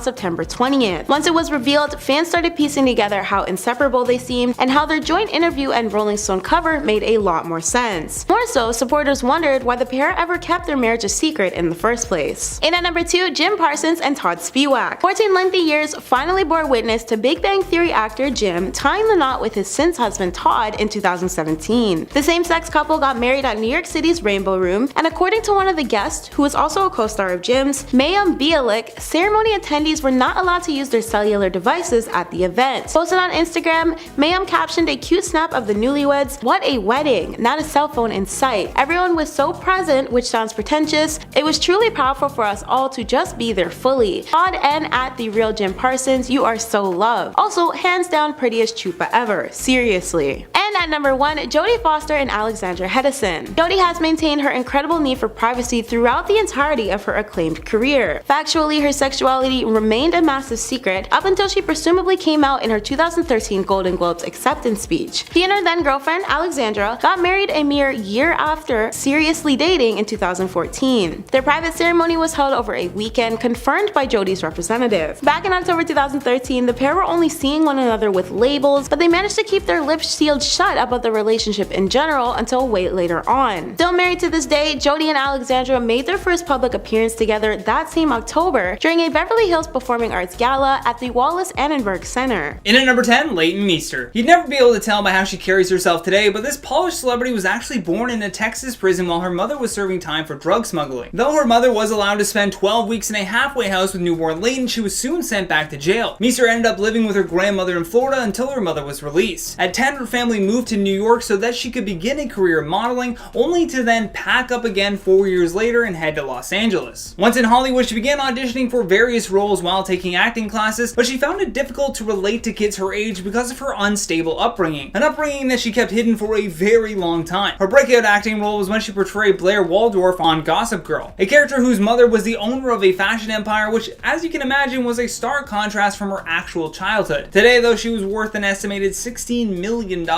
In at number 9, Selena Gomez. In typical rumor mill fashion, when singer Selena Gomez decided to cancel part of her world tour in 2013, the gossip magazines did all kinds of speculating as to why. They said she was battling a drug and alcohol addiction and listed a plethora of other unconfirmed conspiracies. The real reason that these types of stories kind of bubble up is because of how secretive celebrities are. Although, can we blame them? I'm sure there are some parts of their life that they just want to keep quiet. And it turns out Gomez had been hiding a secret from the world, but it had nothing to do with indulging in addictions. Later on, Selena revealed to Billboard that she had to undergo chemotherapy to treat lupus, a chronic autoimmune disease. She mainly wanted to wait for the right time to talk about it, and when she did, she didn't want to be loud about the whole thing. Selena just wanted to wait so that she could properly use her platform to help spread awareness. In at number 8, Prince. Prince has always been a wild and eccentric character. I mean, in 1993, he literally changed his name to a symbol. If that's not the definition of an enigma, I don't know what is. Although this brilliant musician was hiding a big secret from the world. For his entire life, Prince had been coping with epilepsy, which is a serious medical condition. Although in 2009, he revealed this secret during an interview with PBS. In the interview, Prince told host Tavis Smiley, "I'd never spoken about this before, but I was born epileptic. I used to have seizures when I was young. My mother and father didn't know what to do or how to handle it, but they did the best they could with what little they had." Although Prince said that after a while he was able to keep his condition largely under control. He also noted though that this control over his epilepsy came by way of an angel that spoke to him. In at number 7, Katie Holmes. Just 5 days before Tom Cruise celebrated his 50th birthday, his wife of 5 years, Katie Holmes, filed for divorce in New York. The world was completely shocked by this secret being unearthed. The couple had been spotted together on the set of Oblivion in Iceland just days before, and they were strolling along like nothing was going on. Everything's fine, don't look at us. Apparently Holmes orchestrated her escape, if you will, from Cruise very carefully. She set up secret meetings with lawyers and prepared to battle for sole custody of their daughter Suri. Now, although the details leading up to this was kept secret, if you were watching the tabloids, one could assume that she was using them to shift the public's perspective. Katie Holmes used the sympathies of the tabloids to convince people that she was just this kind of passive wife of Tom Tom Cruise was a maniac, which is believable, right? The weirdest part was that right after her divorce, she had all of these events set up where there would be people there to photograph her. Normally, following a divorce, you would think that you'd, maybe take some time to yourself, take some time off from work maybe, but no, she just went right to the cover of the August issue of Elle magazine. In at number 6, Caitlyn Jenner. Back in 1971, Jenner participated in their first decathlon, and by 1972, Jenner was competing in the decathlon at the Munich Olympics. At those Olympics, they finished 10th overall in the event, and in 1976, Jenner went on to win the gold in the decathlon at the Montreal Olympics and was declared by the media to be the world's greatest athlete. Jenner was able to accomplish all of this while living with a deep personal secret that wouldn't be shared with the public for, another 40 years? In 2014, Jenner announced that they were divorcing from longtime wife Kris Jenner, and just a year later, Jenner shocked the world when they revealed that they had undergone gender reassignment surgery. At the age of 65, Caitlyn Jenner introduced herself to the world, and by 2015, ESPN had awarded Jenner the Arthur Ashe Courage Award, and to this day, Caitlyn is one of the most prominent public figures to come out as transgender. In at number 5, Lance Armstrong. In 2012, champion cyclist Lance Armstrong denied that he ever relied on performance-enhancing drugs. He referred to the doping allegations against him as outlandish and heinous. However, when the U.S. Anti-Doping Agency revealed compelling evidence, the cyclist's house of lies began to crumble. The agency released about 1,000 pages of evidence in doping allegations against Armstrong and his teammates. This led to him being stripped of 7 Tour de France titles and bronze Olympic medal, plus his secret forced him to step down as chairman of the Livestrong Foundation. Armstrong would later give a detailed account of his doping to Oprah Winfrey in 2013. I view this situation as one big lie that I repeated a lot of times. In at number 4, Arnold Schwarzenegger. This secret that Arnold kept ended up being the bombshell that destroyed his marriage. Just 5 days after Arnold's then wife Maria Shriver gave birth to their 4th son in 1997, the couple's housekeeper, Mildred Patricia Baina, also gave birth to a son by the same action star. He kept this child of his a secret until he completed 2 terms as California's governor in 2011. Then he finally confessed his infidelity to Shriver and later the public. All it took was the media identifying the mystery baby mama, and thus the celebrity scandal had been completed. There have always been celebrities that kept their kids out of the public eye, but nothing in terms of what Arnold was able to pull off by keeping this all a secret for so long. Imagine seeing that kid and be like, this kid looks like Arnold's son. Was that Arnold's son? In at number 3, Charlie Sheen. No one has really been attacked in the press like Charlie Sheen has. Not saying he hasn't earned some of his controversies, but let's just say that there are some very shady people in this world. The notorious actor appeared on NBC's Today Show in 2015 to announce that he was HIV positive. Charlie had been diagnosed with HIV 4 years prior and finally revealed his secret after several people actually tried to blackmail him. Allegedly, there were some people threatening to reveal this secret unless he gave them $10 million. I'm here to admit that I am in fact HIV positive. And I have to put a stop to this onslaught. If the timeline is 4 years from this interview, then his diagnosis would have come right as this whole controversy with the show 2.5 Men started. The one where he said in a bunch of interviews that he had tiger blood and Adonis DNA. It's no wonder with that much press on him already that he didn't want to also reveal what could even be perceived as a weakness to his health. In at number 2, Drake. This one was a huge reveal because for so long people were just simply speculating on whether or not Drake was dating someone. So when Pusha T released a track with a line directed at Drake that said, "You are hiding a child, let that boy come home, Adonis is your son," everyone that was watching that feud had this jaw-dropping moment when Drake finally revealed his secret son named Adonis. How did Pusha T know this? Drake would later record a song called Emotionless that explained why he had kept his son hidden from the public. He just didn't want to expose his son to the world that would have had their eyes on his every move. And it's understandable, but I believe it baffled people because it wasn't like he was happily married to someone. He appeared to just be this rolling stone that was always rumored to be romantically involved with one celebrity or another. Last but certainly not least, on our number 1 spot, Justin Timberlake and Jessica Biel. Like many celebrities on this list, JT and JB have had an awful time trying to keep their personal lives out of the public eye. One thing that has certainly helped keep a lot of secrets is, this pandemic pandemic. I mean, if the paparazzi can't come within 6 feet of you and everyone's on lockdown in their homes, the tabloids must be just suffering right now. Although the Daily Mail still found a way to unearth some celebrity secrets when they revealed that Jessica had secretly given birth to a baby boy. The family are thought to be in Big Sky, Montana, where they have been spending time amid the coronavirus pandemic, and both of them have neglected to share any details whatsoever about the pregnancy, so I guess we'll have to check the Daily Mail if you want info on that celebrity secret. Number 10, against discipline. Smith's unusual parenting style has raised eyebrows over the years, but he and his wife faced backlash in April 2013 when he revealed that they didn't believe in punishing their two younger children, Willow and Jaden. Will told Metro UK, quote, "We don't do punishment. The way that we deal with our kids is they are responsible for their lives. Our concept is, as young as possible, give them as much control over their lives as possible." And when talking about the concept of punishment, they believe it has too much of a negative quality. Basically, their whole parenting philosophy is that they don't believe in disciplining their kids. But criticism of their parenting style really exploded in 2014 when 13-year-old Willow was photographed in bed with a 20-year-old actor laying down right beside her.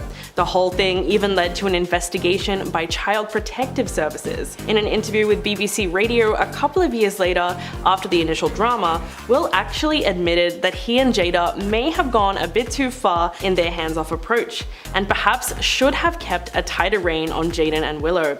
Regardless of whether you think the Smiths were wrong in their parenting approach or not, there's no denying that it led to two incredibly creative individuals. Number 9, wanting multiple girlfriends. While the Smiths are no longer trying to hide how they feel about open relationships, many people have actually taken more offense to Will's misogynistic comments about women, specifically when he admitted in a 2021 GQ profile that his fantasy was to have, quote, a harem of girlfriends. He proceeded to name Halle Berry and ballet dancer Misty Copeland as two women that he would invite to be in it. Then, under the direction of an intimacy coach that he had at the time, he researched them and even made plans to contact them. Quote, "The idea of traveling with 20 women that I loved and took care of and all that, it seemed like a really great idea." Obviously, he never acted on the impulse, eventually realizing that it wouldn't be fun at all in reality. He apparently came to the conclusion that it would be horrific and it would in fact make him miserable. Can't really argue with that one, but it might have been a good idea to keep that fantasy hidden. Number 8, the entanglement. Musician August Alsina brought the Smiths' relationship into the spotlight in July of 2020 when he revealed that he was romantically involved with Jada, and Will knew about it the whole time. He had even given them his blessing. Although Jada initially denied the claims, she eventually confessed to being in an entanglement with August when she and her husband were separated. Quote, "We decided we were going to separate for a period of time, and you go figure out how to make yourself happy, and I'll figure out how to make myself happy," Smith said during an appearance on the Red Table Talk in July of 2020. They both went on the talk show together, and in a heartbreaking episode, Jada told Will how she came to be romantically involved with August, and how he made her feel special because of what they were lacking in their relationship at the time. Will took the whole thing like a champ, but the clip went viral online because he looked like he was on the verge of tears the whole time that Jada was talking. Looking back on that moment now, it almost hurts to watch. Number 7, strange beliefs. Jaden and Willow Smith have long been open about their bizarre opinions, but all of their insane comments have mostly been swept under the rug over the years. The siblings have also come out and labeled themselves as indigo children, who are believed to possess special, unusual, and supernatural traits that was popularized in the 70s. One of the most unforgettable interviews was done by T Magazine in 2014, who felt that their sibling dynamic would make them just the right people to talk about all those classic teenage topics such as quantum physics, prana energy, and the lucid, often elusive nature of temporal interpretation. Jaden said, quote, "Here's the deal, school is not authentic because it ends. It's not true, it's not real. Our learning will never end. And that kids who go to normal school are so teenagery and so angsty." He went on to say that you never learn anything in school. Think about how many car accidents happen every day. Quote, Driver's Ed? What's up with that? I still haven't been to Driver's Ed because everybody I know has been in an accident, and I can't see how Driver's Ed is really helping them out. I mean, we could break that down even more, but I don't really see the point. It's just funny because you know he was completely serious when he said it. Number 6. Hating on Aunt Viv. One of the most controversial opinions that Will has had is that of Janet Hubert, who played Aunt Viv on The Fresh Prince of Bel-Air. When she left the sitcom due to creative differences in 1993, Will slammed his former co-star during a radio interview. All I can say is straight up that Janet Hubert wanted the show to be the Aunt Viv of Bel-Air show. He also said that she told him, quote, "I've been in the business for 10 years and this snotty-nosed punk comes along and gets a show." Those comments marked the start of what would eventually become a 30-year feud. Janet claimed that Will spread lies about her behavior on set because he knew the audience was mostly on her side. It wasn't until the Fresh Prince of Bel-Air reunion special in 2020 that Will even acknowledged that he had made the set difficult for Janet during the 3rd season. It was a really sad moment because she admitted that the rumors Will started had cost her everything, including her career and her reputation, saying, quote, "Calling a black woman difficult in Hollywood is the kiss of death." Will only realized his mistake much too late and said that after having 3 kids, he's learned some things he did not know at the time, and he would do things differently with Janet had he gotten another chance. Number 5. Secret third child. Not everyone knows that Will actually has a 3rd child from his first marriage to Cherie Zampino. Trey Smith, who is now 29 years old, mostly lived with his mother following his parents' divorce in 1995, and so that's why he's still relatively unknown. But Trey has actually struggled quite a bit compared to his half-siblings. In a 2018 Instagram post, Trey said that he felt betrayed and abandoned for a long time after his parents' divorce, and even Will admitted that he and his eldest child struggled for years to develop a good father-son relationship because he basically made a whole new family and moved on without Trey. The truth is, his father's total absence from his day-to-day life was quite hard on him growing up, and Will has also said that he regrets how neglected Trey felt. In fact, they have only recently been back on good terms, and the actor said that he and his firstborn son have slowly started growing and healing, overcoming their past trauma, even posting on Instagram in 2018, quote, "It is a wild blessing to recover and restore a loving relationship with my beautiful son." Number 4. How they met. The couple often paint their love story as one for the ages, but they definitely tried to gloss over the fact that their relationship began when Will was technically married to his first wife, Cherie. In fact, Jada let this information slip voluntarily in a 2018 interview with Access, admitting that when Will first reached out to her, he wasn't exactly fully free to do so. Quote, "He was just separated," and then went on to say that the divorce had not even happened yet. The couple has maintained that they weren't physically involved until the divorce was finalized, but many fans believe Will's heart had certainly strayed well before he made any move to end things with Cherie. During a sit-down interview on Red Table Talk, Will actually said that at a certain point in his first marriage, quote, "I had a realization that I wasn't with the person I was supposed to be with," but maintained that he didn't want to get divorced. He kind of admitted that instead of being honest with his wife right away, he just lost feelings for her and kept it private. But in the end, his ex-wife was the bigger person and ended up asking for the divorce, which allowed him to publicly date Jada right after the papers were signed. Number 3. Nepotism. The Smith family are undeniably a very tight-knit unit, collaborating on so many projects together throughout their careers. Some critics have accused the patriarch of nepotism, and they may have a point. It's pretty easy to see why. Just glancing through Jaden Smith's IMDb page, you can actually see that most of the movies he starred in were produced by one of his parents. The accusations were so intense that in Will's memoir, he opened up about casting The Pursuit of Happiness, saying that the studio actually didn't want to cast Jaden because it would seem like nepotism, and that would just ruin the credibility of the film from the get-go. But even though the studio was hesitant, the concerns didn't keep the Smiths from pushing for Jaden to get the part, and eventually they had their way. Don't get me wrong, the movie was great, but fans could not ignore the clear favoritism that was happening behind the scenes. Many people even called out his acting abilities in After Earth, which completely bombed at the box office, and Will even called it the most painful failure of his career. Number 2. Open marriages. Will and Jada have been shutting down rumors for literally decades, from claims that they're in an open relationship and speculation that they're swingers, to reports that Jada even cheated on Will with Mark Anthony. During an interview with GQ in 2021, Smith finally revealed that he and his wife haven't always been monogamous. Quote, Jada never believed in conventional marriage, and went on to say that Jada had family members that had an unconventional relationship. So she grew up in a way that was very different to how he grew up. He hinted that both parties had taken advantage of the trust and freedom in their relationship in their own way. Will admitted that for a large part of their relationship, monogamy was what they chose, but it's clear that somewhere down the line they decided to stray from that traditional dynamic. In fact, Will was rumored to be hooking up with Margot Robbie on the set of their film Focus in 2013, after photos were leaked of the pair joking around and getting very close in front of the camera in a photo booth. But Margot was quick to deny everything on Twitter. Quote, there's absolutely no truth to the ridiculous matter. It's disappointing that goofing around on set could be taken so out of context.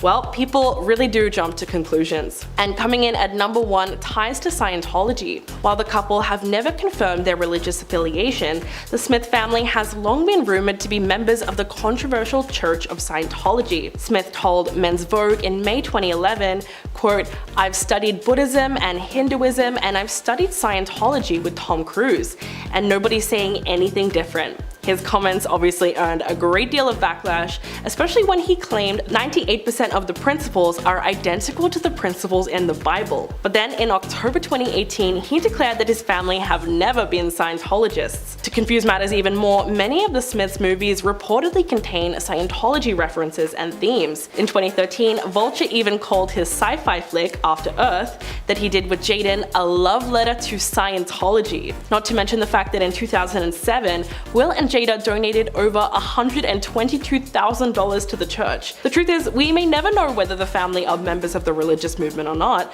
but the fact that the famous family hasn't condemned Scientology is already a major problem for some fans, especially as more and more disturbing allegations are continuing to come out about the church in recent years. Number 10, Tom Hiddleston and Taylor Swift. If you've ever dated Taylor Swift, then there's a very good chance she's written a song about you. Swift has been basing her lyrical masterpieces around past relationships for a majority of her career. Splitting up with someone is never easy, but whenever this happens to Taylor, it gives her a chance to pump out another top charting track that is sure to keep us dancing the night away. This was unfortunate for Tom Hiddleston though, best known for his role as Loki in the Marvel Universe, briefly dating the singer in 2016, even briefly being dubbed Hiddle Swift by fans. That's so cute. The couple was together for a grand total of 3 months, but during that time were very public about their activities, almost trying to sell us on the idea that they were just so happy together. The timing of this was just a little too suspicious, as Hiddleston had just begun production on Thor Ragnarok, and Swift was working on her then unreleased album Reputation. The two seemed to be using the relationship's strong media attention to their advantage, with past album sales growing up to the point of Reputation's release for Swift, and buzz surrounding Ragnarok was in full swing till its premiere the following year, eventually becoming one of the highest grossing Marvel movies of all time. Yeah, sus guys. Number 9, Jennifer Lopez and Drake. It all started back in 2013 when Jennifer Lopez made a jaw-dropping entrance at the Grammy Awards. She walked out in a stunning off-the-shoulder black gown dress, and Drake's jaw dropped. The moment became a viral GIF, which certainly caught the attention of J-Lo, because over the next couple of years, Drake was spotted, popping up at a number of Lopez's All I Have concerts in Las Vegas, Nevada. In one instance, Drake posted a photo of himself holding J-Lo's diamond-encrusted hat while she slayed it on stage. Soon after, rumors began flying that the two had secretly been together for quite some time, with some photos suggesting that they were spending a lot of their quality time together. With no warning, Drake posted a photo of himself and Jen cozying up together, seemingly confirming the relationship. But many people were suspicious of the true nature of their relationship, including pop singer Rihanna, who unfollowed Lopez on social media following their announcement. The relationship eventually fizzled out at an unspecified amount of time later, and the two never spoke about it again. But these two getting together created such a buzz on social media that their followers grew by thousands, which was probably the real reason these two went public in the first place. Number 8. Kristen Stewart and Robert Pattinson. His skin was pale and his cold, and that's how Kristen seems to like him. The late 2000s were dominated by the Twilight series, films centered around Bella, a new girl who just moved from sunny Arizona to rainy Washington State, and Edward, a handsome but mysterious teen who, spoiler alert, he's a freaking vampire. Stewart and Pattinson played the characters over the course of 5 films, and the chemistry was very apparent, so much so that they decided to move that chemistry off the screen. Over the course of the 5 films, the pair would get together and split over and over, claiming the time and time again that they simply just needed a break from each other. Now, we didn't buy this for a second, as their reunions always seemed to take place on set filming the next movie, or just coinciding with the time of the red carpet events. It was just very clear that it was a Hollywood PR person forcing these two to continue pursuing something that may have once existed, but had most certainly been drained of its blood. Number 7. Steve-O and Nicole Richie. Steve-O, the stuntman, is known for doing some wild things. He's been blown up, shot out of speeding shopping carts, and he's even kicked a shark one time because it was about to bite his foot off. But the wildest thing he's ever done of all? He settled down. In 2006, himself and reality TV star Nicole Richie had been spotted spending a lot of their free time together at restaurants and parties and concerts. At the time, Richie's show The Simple Life, which was a reality show starring herself and Paris Hilton, was in its last season, and Steve-O was riding the wave of success following the recent release of a sequel to a movie whose title could get us demonetized. So it makes sense that Nicole would plot a publicity stunt to draw attention to herself and to attempt to keep a hold of her show. This did not work, as the show remained cancelled, and the pair called it quits only a few months after they had gotten together. Steve-O has since moved on, as is now engaged to his girlfriend, Lux Wright. Yeah, dude! Number 6. Jennifer Aniston and Vince Vaughn. The Breakup is a 2005 romantic dramedy starring Aniston and Vaughn as a couple who are stuck living together following a nasty split that leaves them fighting for custody of their apartment.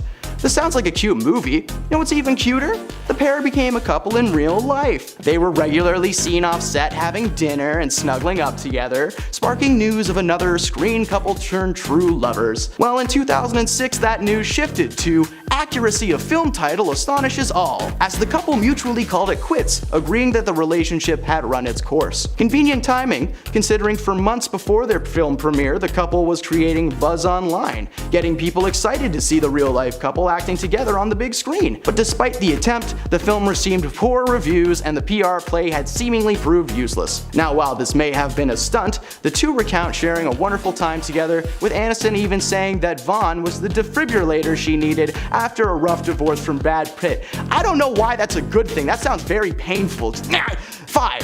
Theo James and Shailene Woodley. These are some names you may not be super familiar with unless you were a teen in the early 2010s. James and Woodley are the stars of the Divergent series, young adult films about a dystopian future where society is split into 5 factions, and one girl who does not fit into any one specific category. Woodley plays the leading lady, Triss Pryor, and Theo plays the leader of Dauntless, named 4, aka Tobias. In the books, Tobias and Triss meet under strange circumstances and spark an intense romantic fuse. They then spend the next 2 movies running together from the faction elites. Playing a couple on set, though, seemed to have given the pair a brilliant idea as they began appearing closer and cuddlier as time went on. Many times in interviews for the second Divergent movie, the pair can be seen making cute comments and subtly flirting with each other, but sadly their fake love was not meant to last, as with the franchise coming to an end in 2016, so did their PR stunt. The couple maintained that the relationship actually never took place, but judging by the on-screen chemistry,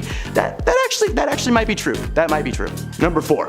Kid Rock and Pamela Anderson. The Singer and the Lifeguard. Sounds like a cheesy sitcom, right? Well, that was the actual combo that took place when Kid Rock and Pamela Anderson began an on-again, off-again relationship in the early 2000s. At first only dating, on and off again, the couple were then engaged after a reunion in 2003. They would call it off one more time before they tied the knot officially in 2006, only to file for a divorce soon after that. The back and forth nature of their relationship is not uncommon in the world of Hollywood, with many high-tier couples breaking up and reconciling over and over again. But what is uncommon is that the couple were airing out every single bit of dirty laundry for the public to see, and soon speculation turned to truth, as it was uncovered by a Hollywood insider that the couple's troubled history and rocky road were merely an attempt to keep themselves relevant in today's media circus. The plan didn't work, as most of you watching this right now probably don't even care about these guys at all, and some of you might not even know who either of these people are. So if that's the case, please go find some good old seasons of Baywatch and prepare to be amazed. Number 3. Emma Stone and Andrew Garfield. For those of you who may have forgotten, between the original Spider-Man trilogy starring Tobey Maguire and the newest trilogy of Spider-Man movies starring Tom Holland, lived a little universe in which Andrew Garfield was Spider-Man, and Sony was his ruler. The Amazing Spider-Man franchise only pumped out 2 movies between 2012 and 2024. Garfield played Peter Parker, aka Spider-Man, in the franchise, and fan favorite Emma Stone was cast to play his leading lady, Gwen Stacy. From day one on the set, the two were inseparable, spending every second of free time they had together and developing what can only imagine must have been a strong and long-lasting bond. However, these two getting together was just a little bit sus. People fall in love on set all the time, but this couldn't have been a more perfect setup if you tried. On-screen love interests who take up a majority of the film's runtime with their undeniable chemistry shining through scene after scene, not to mention they're together in the movie for real, like you fall in love with Gwen Stacy. Anyways, this almost feels like an extreme form of method acting, because the couple were together for the entirety of the franchise, 4 years, only to call it quits a few months after the premiere of The Amazing Spider-Man 2. They've maintained a strong friendship ever since, but we really do miss you guys. Come back, Gwen. Number 2. Carmen Electra and Dennis Rodman. This PR stunt lasted for all of 2 weeks in 1998. Carmen, who was then popular for her skills as a singer as well as a gifted dancer, met the famous basketball player Dennis Rodman at a nightclub in Los Angeles. They exchanged numbers and Rodman bombarded Electra with phone calls after phone calls until she finally agreed to hang out. Classic move, Dennis. Negging. They started seeing each other regularly, with Rodman once even clearing out the Chicago Bulls training center so that the two could have some fun together, uninterrupted, and anywhere their little hearts desired. They got married like most couples around the time did, in Las Vegas, baby! The two were married on November 14th, 1998, only to file an annulment 9 days later. Rodman claims to have not been in the right headspace when he agreed to the marriage, and the two haven't spoken to each other in years. Reporters and paparazzi were very skeptical about this move, as the couple's ups and downs had taken over the media circuit for months, causing Electra to get her name out there more, which was super convenient seeing as she had just started building up her repertoire in the movie industry, starring in cult classic movies like Good Burger, as well as a recurring character on Baywatch. There's a good chance she would have made it on her own, but hey, it never hurts to publicly suffer first, right? Number 1.